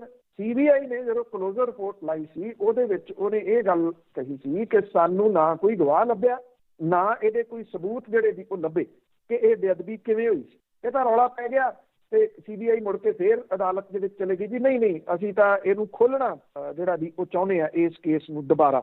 ਜਦੋਂ ਪਹਿਲਾਂ ਤੁਸੀਂ ਕਲੋਜ਼ਰ ਰਿਪੋਰਟ ਦੇ ਵਿੱਚ ਲਿਖਿਆ ਹੋਇਆ CBI ਨੇ ਵੀ ਉਹਨੂੰ ਕੁਝ ਨਹੀਂ ਲੱਭਿਆ, ਕੋਈ ਗਵਾਹ ਨਹੀਂ ਲੱਭਿਆ। ਹੁਣ ਇਹ ਜਦੋਂ ਗੱਲ ਬਾਹਰ ਆਊਗੀ ਤੇ ਫਿਰ CBI ਦੀ ਜਿਹੜੀ ਉਹ ਕੀ ਰਹੂਗੀ। ਇਸ ਕਰਕੇ ਉਹਨਾਂ ਦੇ ਕੋਲੇ ਕੁਝ ਹੈ ਹੀ ਨਹੀਂ ਇਸ ਮਸਲੇ ਦੇ ਉੱਤੇ। ਹਾਂ, ਬਣੂ ਕੇ ਕੁਝ ਨਾ ਕੁਝ ਜਿਹੜਾ ਜੀ ਉਹ ਲੈਂਦਾ ਜਾਊਗਾ ਤੇ ਉਹ ਫਿਰ ਇਹ ਸਬਮਿਟ ਕਰ ਜੀ। ਤੇ ਅੱਗੇ ਪੰਜਾਬ ਪੁਲਿਸ ਦੇ ਇੰਸਪੈਕਟਰ ਨੇ 2 ਵਿਧਾਇਕਾਂ ਦੇ ਉੱਤੇ ਦੋਸ਼ ਲਾਏ ਆ ਕਿ ਉਹ ਜਾਣਬੁੱਝ ਕੇ ਉਸ ਨੂੰ ਫਸਾ ਰਹੇ। ਇਹ ਇੰਸਪੈਕਟਰ ਵਿਜੇ ਕੁਮਾਰ ਹੈ ਜਿਹਨੇ ਇੱਕ ਪਟੀਸ਼ਨ ਜਿਹੜੀ ਆ ਉਹ ਹਾਈ ਕੋਰਟ ਦੇ ਵਿੱਚ ਦਾਇਰ ਕੀਤੀ ਹੈ ਔਰ ਇਸ ਮਾਮਲੇ ਦੇ ਵਿੱਚ ਕਾਂਗਰਸ ਦੇ 2 ਵਿਧਾਇਕ ਨੇ ਸਮਾਣਾ ਤੇ ਰਾਜਪੁਰਾ ਤੋਂ। ਸਮਾਣਾ ਤੋਂ ਜਿਹੜੇ ਰਜਿੰਦਰ ਸਿੰਘ ਨੇ ਕਾਂਗਰਸ ਦੇ, ਰਾਜਪੁਰਾ ਤੋਂ ਹਰਦਿਆਲ ਸਿੰਘ ਕੰਬੋਜ ਨੇ। ਇਹਨਾਂ ਨੂੰ ਨੋਟਿਸ ਜਾਰੀ ਕਰਕੇ ਜਵਾਬ ਜਿਹੜਾ ਉਹ ਮੰਗਿਆ। ਇੰਸਪੈਕਟਰ ਵਿਜੇ ਕੁਮਾਰ ਨੇ ਪਟੀਸ਼ਨ ਦੇ ਵਿੱਚ ਇਹ ਕਿਹਾ ਕਿ ਸਮਾਣਾ ਦੇ CIA ਸਟਾਫ ਦੇ ਇੰਚਾਰਜ ਦੇ ਅਹੁਦੇ ਦੇ ਉੱਤੇ ਰਹਿੰਦਿਆਂ ਉਹਨੂੰ ਜਿਹੜੇ ਵਿਧਾਇਕ ਦੇ ਪੀਏ ਨੇ ਫੋਨ ਕਰਕੇ ਸ਼ਰਾਬ ਤਸਕਰੀ ਮਾਮਲੇ ਦੇ ਵਿੱਚ ਇੱਕ ਜਿਹੜਾ ਦੋਸ਼ੀ ਸੀ ਉਹਨੂੰ ਜ਼ਮਾਨਤ ਦੇਣ ਦਾ ਦਬਾਅ ਬਣਾਇਆ ਸੀ, ਔਰ ਉਹਨੇ ਇਹ ਸਾਰੀ ਗੱਲਬਾਤ ਜਿਹੜੀ ਸੀ ਆਪਣੇ ਫੋਨ ਦੇ ਉੱਤੇ ਰਿਕਾਰਡ ਕਰ ਤੇ ਵਿਧਾਇਕ ਦੀ ਪਤਨੀ ਨੂੰ ਇਹ ਜਾਣਕਾਰੀ ਜਿਹੜੀ ਸੀ ਉਹ ਦਿੱਤੀ। ਦੋਨਾਂ ਵਿਧਾਇਕਾਂ ਦੀ ਜਾਣਕਾਰੀ ਦੇ ਵਿੱਚ ਜਦੋਂ ਇਹ ਗੱਲ ਆਈ ਤਾਂ ਉਹ ਕਹਿੰਦਾ ਕਿ ਉਹਨੂੰ ਇੱਕ ਝੂਠੇ ਮਾਮਲੇ ਦੇ ਵਿੱਚ ਫਸਾ ਕੇ ਜਿਹੜਾ ਇੱਕ ਕੇਸ ਤਿਆਰ ਕਰਕੇ ਇੱਕ ਬੰਦੇ ਤੋਂ ਸ਼ਿਕਾਇਤ ਕਰਾ ਕੇ FIR ਦਰਜ ਜਿਹੜੀ ਸੀ ਉਹ ਕਰਵਾਤੀ। ਪਟੀਸ਼ਨ ਦੇ ਵਿੱਚ ਇਹ ਦਾਅਵਾ ਕੀਤਾ ਗਿਆ ਕਿ ਦੋਵੇਂ ਵਿਧਾਇਕਾਂ ਦੇ ਪ੍ਰਭਾਵ ਦੇ ਹੇਠ ਪਟਿਆਲਾ ਰੇਂਜ ਦੇ IGP ਨੇ ਇਸ ਮਾਮਲੇ ਉਹਦੇ ਖਿਲਾਫ ਕਾਰਵਾਈ ਕਰਦਿਆਂ ਇੱਕ FIR ਦਰਜ ਕੀਤੀ। ਉਸ ਤੋਂ ਬਾਅਦ ਉਹਨੂੰ ਨੌਕਰੀ ਤੋਂ ਡਿਸਮਿਸ ਕਰ ਦਿੱਤਾ ਗਿਆ ਔਰ ਹੁਣੇ ਇਸ ਮਾਮਲੇ ਦੇ ਵਿੱਚ ਉਹਦੇ ਖਿਲਾਫ ਜਾਂਚ ਅਧਿਕਾਰੀ ਨੇ ਚਾਰਜ ਸ਼ੀਟ ਜਿਹੜੀ ਹੈ ਉਹ ਜਾਰੀ ਕਰਤੀ ਆ ਔਰ ਮਾਮਲੇ ਨੂੰ ਲੈ ਕੇ ਗਵਾਹਾਂ ਦੇ ਬਿਆਨ ਦਰਜ ਕਰਨੇ ਸ਼ੁਰੂ ਕਰਤੇ ਆ। ਪਟੀਸ਼ਨ ਦੇ ਵਿੱਚ ਇਹ ਮੰਗ ਕੀਤੀ ਗਈ ਹੈ ਕਿ ਉਹਦੇ ਖਿਲਾਫ ਜਾਰੀ ਚਾਰਜ ਸ਼ੀਟ ਨੂੰ ਖਾਰਜ ਕੀਤਾ ਜਾਵੇ। ਇਹਦੇ ਵਿੱਚ ਹਾਈ ਕੋਰਟ ਨੇ ਇਸ ਮਾਮਲੇ ਦੇ ਵਿੱਚ DGP ਦੋਨਾਂ ਵਿਧਾਇਕਾਂ ਨੂੰ ਨੋਟਿਸ ਜਾਰੀ ਕਰਕੇ ਜਵਾਬ ਜਿਹੜਾ ਜੀ ਉਹ ਮੰਗਿਆ। ਰਿਕਾਰਡਿੰਗ ਜਿਹੜੀ ਹੈ ਜੀ ਇਹਦੇ ਵਿੱਚ ਅਹਿਮ ਹੈ। ਇਹ ਮਾਮਲਾ ਜਿਹੜਾ ਸਾਰਾ ਇਹ ਜੁੜਿਆ ਹੋਇਆ ਜੀ ਜਿਹੜੀ ਸ਼ਰਾਬ ਤਸਕਰੀ ਦੇ ਨਾਲ, ਜਿਹੜੀ ਇੱਥੇ ਜ਼ਹਿਰੀਲੀ ਸ਼ਰਾਬ ਵਾਲੇ ਮਾਮਲੇ ਦੇ ਵਿੱਚ, ਔਰ ਉੱਥੇ ਉਸੇ ਮਾਮਲੇ ਦੇ ਵਿੱਚ ਇਹਨੂੰ ਜਿਹੜਾ ਵੀ ਉਹ ਲਪੇਟਿਆ ਗਿਆ ਸੀਗਾ। ਆਈ ਥਿੰਕ ਪੁਲਿਸ ਜਿਹੜੀ ਆ ਉਹ ਸਮਝਦੀ ਨਹੀਂ ਇਸ ਗੱਲ ਨੂੰ ਕਿ ਉਹ ਸਿਆਸੀ ਜੂਏ ਹੇਠੋਂ ਕਦੀ ਨਹੀਂ ਨਿਕਲਦੀ। ਸਿਆਸੀ ਲੋਕਾਂ ਦੇ ਕਹੇ ਦੇ ਉੱਤੇ ਉਹ ਆਮ ਲੋਕਾਂ ਦੇ ਖਿਲਾਫ ਕਿਵੇਂ ਕੇਸ ਜਿਹੜੇ ਵੀ ਉਹ ਖੜੇ ਕਰ ਲੈਂਦੀ ਆ, ਤਿਆਰ ਕਰ ਲੈਂਦੀ ਆ। ਇਹ ਪੁਲਿਸ ਨੂੰ ਜਿਹੜਾ ਵੀ ਸਾਰੇ ਦਾਅ ਪੇਚ ਆਉਂਦੇ ਆ ਉਹਨਾਂ ਦੇ ਕਹੇ ਤੇ ਜਦੋਂ ਉਹ ਸਿਆਸੀ ਲੋਕ ਇਹਨਾਂ ਨੂੰ ਜਿਹੜਾ ਵੀ ਉਹ ਵਰਤਦੇ ਆ, ਫਿਰ ਇਹਨਾਂ ਨੂੰ ਜਿਹੜਾ ਵੀ ਉਹ ਹੋਸ਼ ਆਉਂਦੀ ਆ ਕਿ ਸਾਡੇ ਨਾਲ ਕੀ। ਜੀ ਜੀ, ਤੇ ਅੱਗੇ ਗੱਲ ਕਰਦੇ ਹਾਂ। ਪਹਿਲਾਂ ਆਜ਼ਾਦੀ ਭਾਜਪਾ ਹੀ ਆ, ਕਦੀ ਸੜਕਾਂ ਦੇ ਨਾਮ ਬਦਲ ਦੋ, ਕਦੀ ਸ਼ਹਿਰਾਂ ਦੇ ਨਾਮ ਬਦਲ ਦੋ, ਤਾਂ ਹੁਣ ਉਸ ਤੋਂ ਬਾਅਦ ਫਰੂਟਾਂ ਦੇ ਨਾਮਾਂ ਤੇ ਵੀ ਆ ਗਏ। ਬਿਲਕੁਲ ਜੀ, ਬਹੁਤ ਸਾਰੇ ਜਿਹੜੇ ਸ਼ਹਿਰ ਨੇ ਉਹਨਾਂ ਦੇ ਨਾਮ ਬਦਲ ਗਏ। ਮਦਰਾਸ ਜਿਹੜਾ ਸੀਗਾ ਜੀ ਉਹ ਚੇਨਈ ਹੋ ਗਿਆ, ਬੰਬੇ ਜਿਹੜਾ ਸੀ ਉਹ ਮੁੰਬਈ ਹੋ ਗਿਆ, ਹੋਰ ਬੜੇ ਸਾਰੇ ਨਾਮ ਜਿਹੜੇ ਸੀ ਉਹ ਬਦਲੇ ਗਏ। ਸਭ ਨੂੰ ਜਿਹੜਾ ਵੀ ਉਹ ਪਤਾ ਹੈ ਕਿ ਜਿਹੜੇ ਦਫ਼ਤਰਾਂ ਦੇ ਵਿੱਚ ਇੱਕ ਸੂਬੇ ਦੇ ਵਿੱਚ ਤਾਂ ਉੱਤਰ ਪ੍ਰਦੇਸ਼ ਦੇ ਵਿੱਚ ਦਫ਼ਤਰਾਂ 'ਚ ਜਿਹੜੀਆਂ ਪਈਆਂ ਰਿਵਾਲਵਿੰਗ ਚੇਅਰਸ ਨੇ ਮੰਤਰੀਆਂ ਵਗੈਰਾ ਦੀਆਂ, ਉਹਨਾਂ ਦੇ ਰੰਗ ਜਿਹੜਾ ਜੀ ਉਹ ਭਗਵਾ ਹੋ ਗਿਆ। ਉਹਨਾਂ ਦੇ ਉੱਤੇ ਪਏ ਤੌਲੀਏ ਜਿਹੜੇ ਨੇ ਉਹ ਭਗਵੇਂ ਹੋ ਗਏ। ਬਿਲਡਿੰਗਾਂ ਦੇ ਰੰਗ ਜਿਹੜੇ ਉਹ ਬਦਲ ਦਿੱਤੇ ਗਏ। ਨਵੀਂ ਬਿਲਡਿੰਗ ਪਤਾ ਨਹੀਂ ਅਜੇ ਕਿਸ ਤਰ੍ਹਾਂ ਦੀ ਬਣਨੀ ਹੈ ਜਿਹੜੀ ਪਾਰਲੀਮੈਂਟ ਦੀ, ਪਰ ਉਹਦੀ ਦਿੱਖ ਤਾਂ ਬਦਲੀ ਜਾ ਰਹੀ ਹੈ। ਸ਼ਹਿਰਾਂ ਦੇ ਨਾਮ ਬਦਲਣ ਤੱਕ ਨਹੀਂ ਅਟਕੀ ਜਿਹੜੀ ਵੀ ਉਹ ਭਾਰਤੀ ਜਨਤਾ ਪਾਰਟੀ।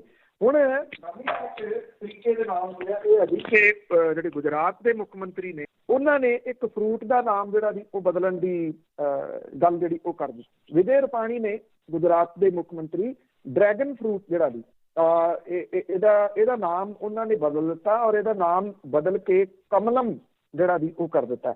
ਔਰ ਗੁਜਰਾਤ ਸਰਕਾਰ ਇਹ ਕਹਿੰਦੀ ਆ ਕਿ ਇਹ ਜਿਹੜਾ ਫਰੂਟ ਆ ਇਹਦਾ ਸਾਈਜ਼ ਜਿਹੜਾ ਉਹ ਕਮਲ ਵਰਗਾ ਹੈ, ਇਸ ਕਰਕੇ ਇਹਦਾ ਨਾਮ ਡਰੈਗਨ ਫਰੂਟ ਬਦਲ ਕੇ ਕਮਲਮ ਜਿਹੜਾ ਉਹ ਕੀਤਾ ਜਾ ਰਿਹਾ। ਔਰ ਇਹ ਕਿਹਾ ਗਿਆ ਕਿਉਂਕਿ ਇਹਦਾ ਨਾਮ ਚੀਨ ਦੇ ਨਾਲ ਜੁੜਿਆ ਹੋਇਆ, ਇਸ ਕਰਕੇ ਇਹ ਬਦਲਾ ਲਿਆ ਗਿਆ ਜੀ ਚੀਨ ਤੋਂ ਬਹੁਤ ਵੱਡਾ, ਇਸ ਫਰੂਟ ਦਾ ਨਾਮ ਬਦਲ ਕੇ ਕਿ ਅਸੀਂ ਦੇਖੋ ਤੁਸੀਂ ਸਾਡੇ ਇੱਧਰ ਵੜਿਆਏ ਸਰਹੱਦ ਦੇ ਵਿੱਚ 6.5-7 ਕਿਲੋਮੀਟਰ ਤੁਸੀਂ ਪਿੰਡ ਵਸਾ ਲਿਆ, ਫਿਰ ਐਸਾ ਦੇਖੋ ਮੂੰਹ ਤੋੜਵਾਂ ਜਵਾਬ ਦਿੱਤਾ ਜਾ ਰਿਹਾ ਕਿ ਉਹਨਾਂ ਦੇ ਫਰੂਟ ਦਾ ਨਾਮ ਬਦਲ ਕੇ ਕਮਲਮ ਕਰਤਾ ਹੈ। ਸੰਸਕ੍ਰਿਤ ਭਾਸ਼ਾ ਦੇ ਵਿੱਚ ਕਮਲਮ ਦਾ ਅਰਥ ਹੈ ਕਮਲ, ਕਮਲ ਦਾ ਫੁੱਲ। ਔਰ ਕਮਲ ਦਾ ਫੁੱਲ ਜਿਹੜਾ ਉਹ ਭਾਰਤੀ ਜਨਤਾ ਪਾਰਟੀ ਦੇ ਜਿਹੜਾ ਉਹ ਚੋਣ ਸਿੰਬਲ ਹੈ।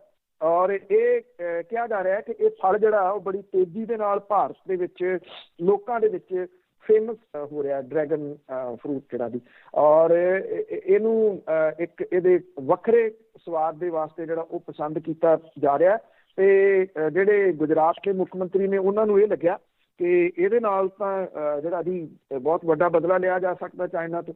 ਉਹਦਾ ਇਹ ਫਰੂਟ ਹੈ ਕਿਉਂਕਿ ਡਰੈਗਨ ਨਾਮ ਹੈ ਤੇ ਉਹਨੂੰ ਜਿਹੜਾ ਵੀ ਉਹ ਨਾਮ ਬਦਲ ਦਿੱਤਾ ਜਿਹੜਾ ਵੀ ਉਹ ਗਿਆ। ਔਰ ਇਹਦੇ ਨਾਲ ਕਹਿੰਦੇ ਗੁਜਰਾਤ ਦੇ ਵਿੱਚ ਇਹਨੂੰ ਕਮਲਮ ਕਹਿ ਕੇ ਜਿਹੜਾ ਵੀ ਉਹ ਜਾਣਿਆ ਜਾਊਗਾ। ਇਹਦੇ ਨਾਲ ਨਾ ਸੋਸ਼ਲ ਮੀਡੀਆ ਦੇ ਉੱਤੇ ਜਿਹੜਾ ਵੀ ਉਹ ਇੱਕ ਅਜੀਬ ਕਿਸਮ ਦੀ ਸਾਰੀ ਉਹ ਚੱਲ ਪਈ ਹੈ। ਕੋਈ ਤਾਂ ਇਹ ਜਿਹੜਾ ਵੀ ਕਹਿ ਰਿਹਾ ਕਿ ਜਿਹੜਾ ਸੰਬਿਤ ਪਾਤਰਾ ਹੈ ਉਹਦਾ ਨਾਮ ਜਿਹੜਾ ਵੀ ਉਹ ਖਰਬੂਜਮ ਕਰ ਦਿਓ। ਜਾਂ ਜਿਹੜਾ ਕੇਲੇ ਦਾ ਨਾਮ ਹੈ ਉਹਦਾ ਕੀ ਕਰ ਦਿਓ, ਆਸਾ ਰਾਮ ਦਾ ਨਾਮ ਕਹਿੰਦੇ ਜੀ ਆਸਾ ਰਾਮਨ ਕਰ ਦਿਓ, ਕਿਉਂਕਿ ਉਹਦੇ ਵਰਗੀ ਦਿੱਖ ਵਾਲੇ ਬਹੁਤ ਸਾਰੇ ਹੋਰ ਜਿਹੜੇ ਜੀ ਉਹ ਦਿਸਣ ਲੱਗ ਪਏ ਨੇ। ਹੈਰਾਨੀ ਵਾਲੀ ਜਿਹੜੀ ਉਹ ਗੱਲ ਇਹ ਆ ਕਿ ਇਹ ਲੋਕ ਕੀ ਸਮਝ ਰਹੇ ਨੇ ਔਰ ਲੋਕਾਂ ਨੂੰ ਕਿਸ ਤਰੀਕੇ ਦੇ ਨਾਲ ਮੂਰਖ ਜਿਹੜਾ ਉਹ ਬਣਾ ਰਹੇ ਆ। ਇਹ ਵੀ ਕਹੀ ਜਾਂਦੇ ਆ ਕਿ ਨਾਮ ਬਦਲਣ ਦੇ ਪਿੱਛੇ ਕੋਈ ਰਾਜਨੀਤਿਕ ਕਾਰਨ ਜਿਹੜਾ ਉਹ ਨਹੀਂ ਹੈਗਾ। ਜੇ ਰਾਜਨੀਤਿਕ ਕਾਰਨ ਜਿਹੜਾ ਜੀ ਉਹ ਨਹੀਂ ਗਾ ਤੇ ਕੀ ਇਸ ਫਰੂਟ ਦਾ ਨਾਮ ਬਦਲ ਦੇਣ ਦੇ ਨਾਲ ਕੁਛ ਦਿਨ ਪਹਿਲਾਂ ਇੱਕ ਘਟਨਾ ਵਾਪਰੀ ਸੀ, ਤੁਹਾਨੂੰ ਯਾਦ ਹੋਣਾ, ਗੁਜਰਾਤ ਦੇ ਵਿੱਚ ਹੀ ਵਾਪਰੀ ਆ। ਸੜਕ ਦੇ ਉੱਤੇ ਸੁੱਤੇ ਲੋਕਾਂ ਤੇ ਟਰੱਕ ਚੜ ਗਿਆ ਸੀਗਾ ਜੀ, ਜਿਨ੍ਹਾਂ ਕੋਲੇ ਛਾਤੀ ਹੈ ਨਹੀਂ, ਘਰ ਹੀ ਹੈ ਨਹੀਂ ਗਾ। ਕੀ ਉਹਨਾਂ ਨੂੰ ਇਹਦੇ ਨਾਲ ਘਰ ਹੁਣ ਮਿਲ ਜਾਣਗੇ ਜੀ ਇਸ ਫਰੂਟ ਦਾ ਨਾਮ ਜਿਹੜਾ ਉਹ ਬਦਲ ਦੇਣ ਦੇ ਨਾਲ? ਸ਼ਾਇਦ ਜਿਹੜਾ ਜੀ ਨਹੀਂ। ਪਰ ਲੋਕਾਂ ਨੂੰ ਮੂਰਖ ਕਿਵੇਂ ਬਣਾਉਣਾ, ਲੋਕਾਂ ਨੂੰ ਪਿੱਛੇ ਕਿਵੇਂ ਜਿਹੜਾ ਜੀ ਉਹ ਲਾਉਣਾ, ਉਹ ਇਹਨਾਂ ਨੂੰ ਬਹੁਤ ਚੰਗੇ ਤਰੀਕੇ ਨਾਲ। ਬਿਲਕੁਲ ਜੀ, ਇਹਨਾਂ ਦਾ ਨਾਂ ਤਾਂ ਕਿਸੇ ਗਿਨੀਜ਼ ਬੁੱਕ ਦੇ ਵਿੱਚ ਚਾਹੀਦਾ ਇਹਨਾਂ ਕੰਮਾਂ ਦੇ ਲਈ। ਤੇ ਅਖੀਰ ਦੇ ਵਿੱਚ ਗੱਲ ਕਰਦੇ ਹਾਂ, ਠੰਡ ਦੇ ਪ੍ਰਕੋਪ ਦੀ ਪੂਰੀ ਤਰ੍ਹਾਂ ਛਾਇਆ ਹੋਇਆ। ਦੇਖੋ, ਇਹ ਘਟਣ ਦਾ ਨਾਮ ਅਜੇ ਨਹੀਂ ਉਹ ਲੈ ਰਿਹਾ ਔਰ ਇਹ ਕਿਹਾ ਜਾ ਰਿਹਾ ਕਿ 24-25 ਨੂੰ ਮੀਂਹ ਪੈ ਸਕਦਾ ਫਿਰ ਇੱਕ ਵਾਰੀ। ਤੇ ਹਿਮਾਚਲ ਪ੍ਰਦੇਸ਼ ਦੇ ਵਿੱਚ ਜਿਹੜੀ ਆ ਉਹ ਸਨੋ ਪਊਗੀ ਕੱਲ੍ਹ ਨੂੰ, ਜਿਹੜਾ ਵੀ ਇਹ ਕਿਹਾ ਜਾ ਰਿਹਾ। ਔਰ ਤੂਫਾਨ ਦੀ ਪੇਸ਼ੀਨਗੋਈ ਵੀ ਜਿਹੜੀ ਹੋਈ ਹੈ ਕਿ ਤੂਫਾਨ ਚੱਲ ਸਕਦਾ ਸਨੋ ਦਾ ਜਿਹੜਾ ਵੀ, ਉਹਦੇ ਨਾਲ ਖਿੱਤੇ ਦੇ ਵਿੱਚ ਜਿਹੜੀ ਵੀ ਉਹ ਠੰਡ ਵਧੂਗੀ। ਇੰਨਾ ਹੈ ਕਿ ਜਦੋਂ ਇਹਨਾਂ ਦਿਨਾਂ ਦੇ ਵਿੱਚ ਮੌਸਮ ਵੈਸੇ ਆਮ ਤੌਰ ਦੇ ਉੱਤੇ ਕਾਫੀ ਖੁੱਲ੍ਹ ਜਾਂਦਾ, ਇਸ ਵਾਰੀ ਕੋਈ ਬਹੁਤਾ ਫਰਕ ਜਿਹੜਾ ਜੀ ਉਹ ਨਹੀਂ ਪੈ ਰਿਹਾ। ਅੰਮ੍ਰਿਤਸਰ ਦਾ ਜਿਹੜਾ ਤਾਪਮਾਨ ਹੈ ਉਹ ਘੱਟੋ ਘੱਟ ਜਿਹੜਾ ਜੀ ਉਹ 3 ਡਿਗਰੀ ਸੈਲਸੀਅਸ ਅਜੇ ਵੀ ਜਿਹੜਾ ਉਹ ਦਰਜ ਕੀਤਾ ਗਿਆ। ਆਦਮਪੁਰ ਤੇ ਪਠਾਨਕੋਟ ਦੇ ਵਿੱਚ ਵੀ ਇਹ ਤਾਪਮਾਨ ਇੰਨਾ ਕੁ ਹੈ। ਚੰਡੀਗੜ੍ਹ ਦੇ ਵਿੱਚ ਵੀ ਤਾਪਮਾਨ 6 ਡਿਗਰੀ ਜਿਹੜਾ ਉਹ ਰਿਹਾ। ਹਰਿਆਣੇ ਦਾ ਨਾਰਨੌਲ ਸਭ ਤੋਂ ਠੰਡਾ ਰਿਹਾ ਜੀ, ਉਹ 3.5 ਡਿਗਰੀ ਸੈਲਸੀਅਸ ਇੱਥੇ ਰਿਹਾ। ਦਿੱਲੀ ਦਾ ਤਾਪਮਾਨ ਜਿਹੜਾ ਸੀਗਾ ਜੀ ਉਹ ਘੱਟੋ ਘੱਟ 6.5 ਡਿਗਰੀ ਦੇ ਕਰੀਬ ਜਿਹੜਾ ਉਹ ਦਰਜ ਕੀਤਾ ਗਿਆ। ਸ੍ਰੀਨਗਰ ਦੇ ਵਿੱਚ ਜਿਹੜੀ ਉਹ ਠੰਡ ਨੇ ਇੱਕਦਮ ਫੇਰ ਜਿਹੜਾ ਜੀ ਉਹ ਜ਼ੋਰ ਫੜਿਆ। ਸ੍ਰੀਨਗਰ ਦੇ ਵਿੱਚ ਜਿਹੜਾ ਤਾਪਮਾਨ ਹੈ ਜੀ ਉਹ -7 ਡਿਗਰੀ ਸੈਲਸੀਅਸ ਜਿਹੜਾ ਉਹ ਦਰਜ ਕੀਤਾ ਗਿਆ। ਗੁਲਮਰਗ, ਪਹਿਲਗਾਮ, ਕਾਜ਼ੀਗੁੰਡ, ਕੁਪਵਾੜਾ ਦੇ ਵਿੱਚ ਵੀ ਬਰਫ਼ ਜਿਹੜੀ ਜੀ ਉਹ ਜੰਮੀ ਰਹੀ। ਡੱਲ ਝੀਲ ਪਿਛਲੇ ਕਈ ਦਿਨਾਂ ਤੋਂ ਜੰਮੀ ਹੋਈ ਹੈ। ਜਿਹੜੀਆਂ ਸ਼ੀਤ ਹਵਾਵਾਂ ਨੇ, ਬਹੁਤ ਠੰਡੀ ਹਵਾ ਜਿਹੜੀ ਜੀ ਉਹ ਚੱਲਦੀ ਹੈ। ਕੱਲ੍ਹ ਤੇ ਪਰਸੋਂ 2 ਦਿਨ ਵੇਲੇ ਧੁੱਪ ਜਿਹੜੀ ਉਹ ਨਿਕਲੀ, ਪਰ ਧੁੱਪ ਠੰਡੀ ਹੈ ਕਿਉਂਕਿ ਉਹਦੇ ਵਿੱਚ ਠੰਡੀ ਹਵਾ ਦਾ ਜਿਹੜਾ ਪ੍ਰਕੋਪ ਹੈ। ਔਰ ਖਾਸ ਤੌਰ ਦੇ ਉੱਤੇ ਜਦੋਂ ਇੱਕ ਪਾਸੇ ਹਿਮਾਚਲ, ਦੂਜੇ ਪਾਸੇ ਜੰਮੂ ਕਸ਼ਮੀਰ ਜਿਹੜਾ ਜੀ ਦੋਨਾਂ ਸਾਈਡਾਂ ਦੇ ਉੱਤੇ ਸਨੋ ਪੈਂਦੀ ਹੈ, ਉਹ ਇਸ ਖਿੱਤੇ ਨੂੰ ਜਿਹੜਾ ਜੀ ਉਹ ਠਾਰ ਦਿੰਦੀ। ਨੇਚਰ ਹੈ, ਕੁਦਰਤ ਹੈ, ਕਿਸੇ ਦਾ ਉਹਦੇ ਉੱਤੇ ਕੋਈ ਜ਼ੋਰ ਨਿਗਾ ਜੀ। ਸ਼ਾਇਦ ਉਹ ਵੀ ਇਮਤਿਹਾਨ ਜਿਹੜਾ ਜੀ ਉਹ ਕਿਸਾਨਾਂ ਦਾ ਕਿਤੇ ਨਾ ਕਿਤੇ ਲੈ ਰਹੀ ਆ ਵੀ ਕਿੰਨੇ ਕੁ ਸਟਰੋਂਗ ਨੇ। ਜੀ ਬਹੁਤ ਬਹੁਤ ਧੰਨਵਾਦ ਬਲਤੇਜ ਪੰਨੂ ਜੀ। ਮਿਹਰਬਾਨੀ ਜੀ, ਧੰਨਵਾਦ ਜੀ, ਸਤਿ ਸ਼੍ਰੀ ਅਕਾਲ। ਸਤਿ ਸ਼੍ਰੀ ਅਕਾਲ ਜੀ। ਤੇ ਸਰੋਤੇ ਸਨ ਬਲਤੇਜ ਪੰਨੂ ਜੋ ਸਾਡੇ ਨਾਲ ਜੁੜਦੇ ਨੇ, ਕਰਦੇ ਨੇ ਖਬਰਾਂ। ਇਸੇ ਦੇ ਨਾਲ ਸਾਡਾ ਅੱਜ ਦਾ ਬੁਲਟਨ ਇੱਥੇ ਹੀ ਸਮਾਪਤ। ਬਲਵਿੰਦਰ ਕੌਰ ਵੱਲੋਂ ਆਪ ਸਭ ਨੂੰ ਪਿਆਰ ਭਰੀ ਸਤਿ ਸ਼੍ਰੀ ਅਕਾਲ।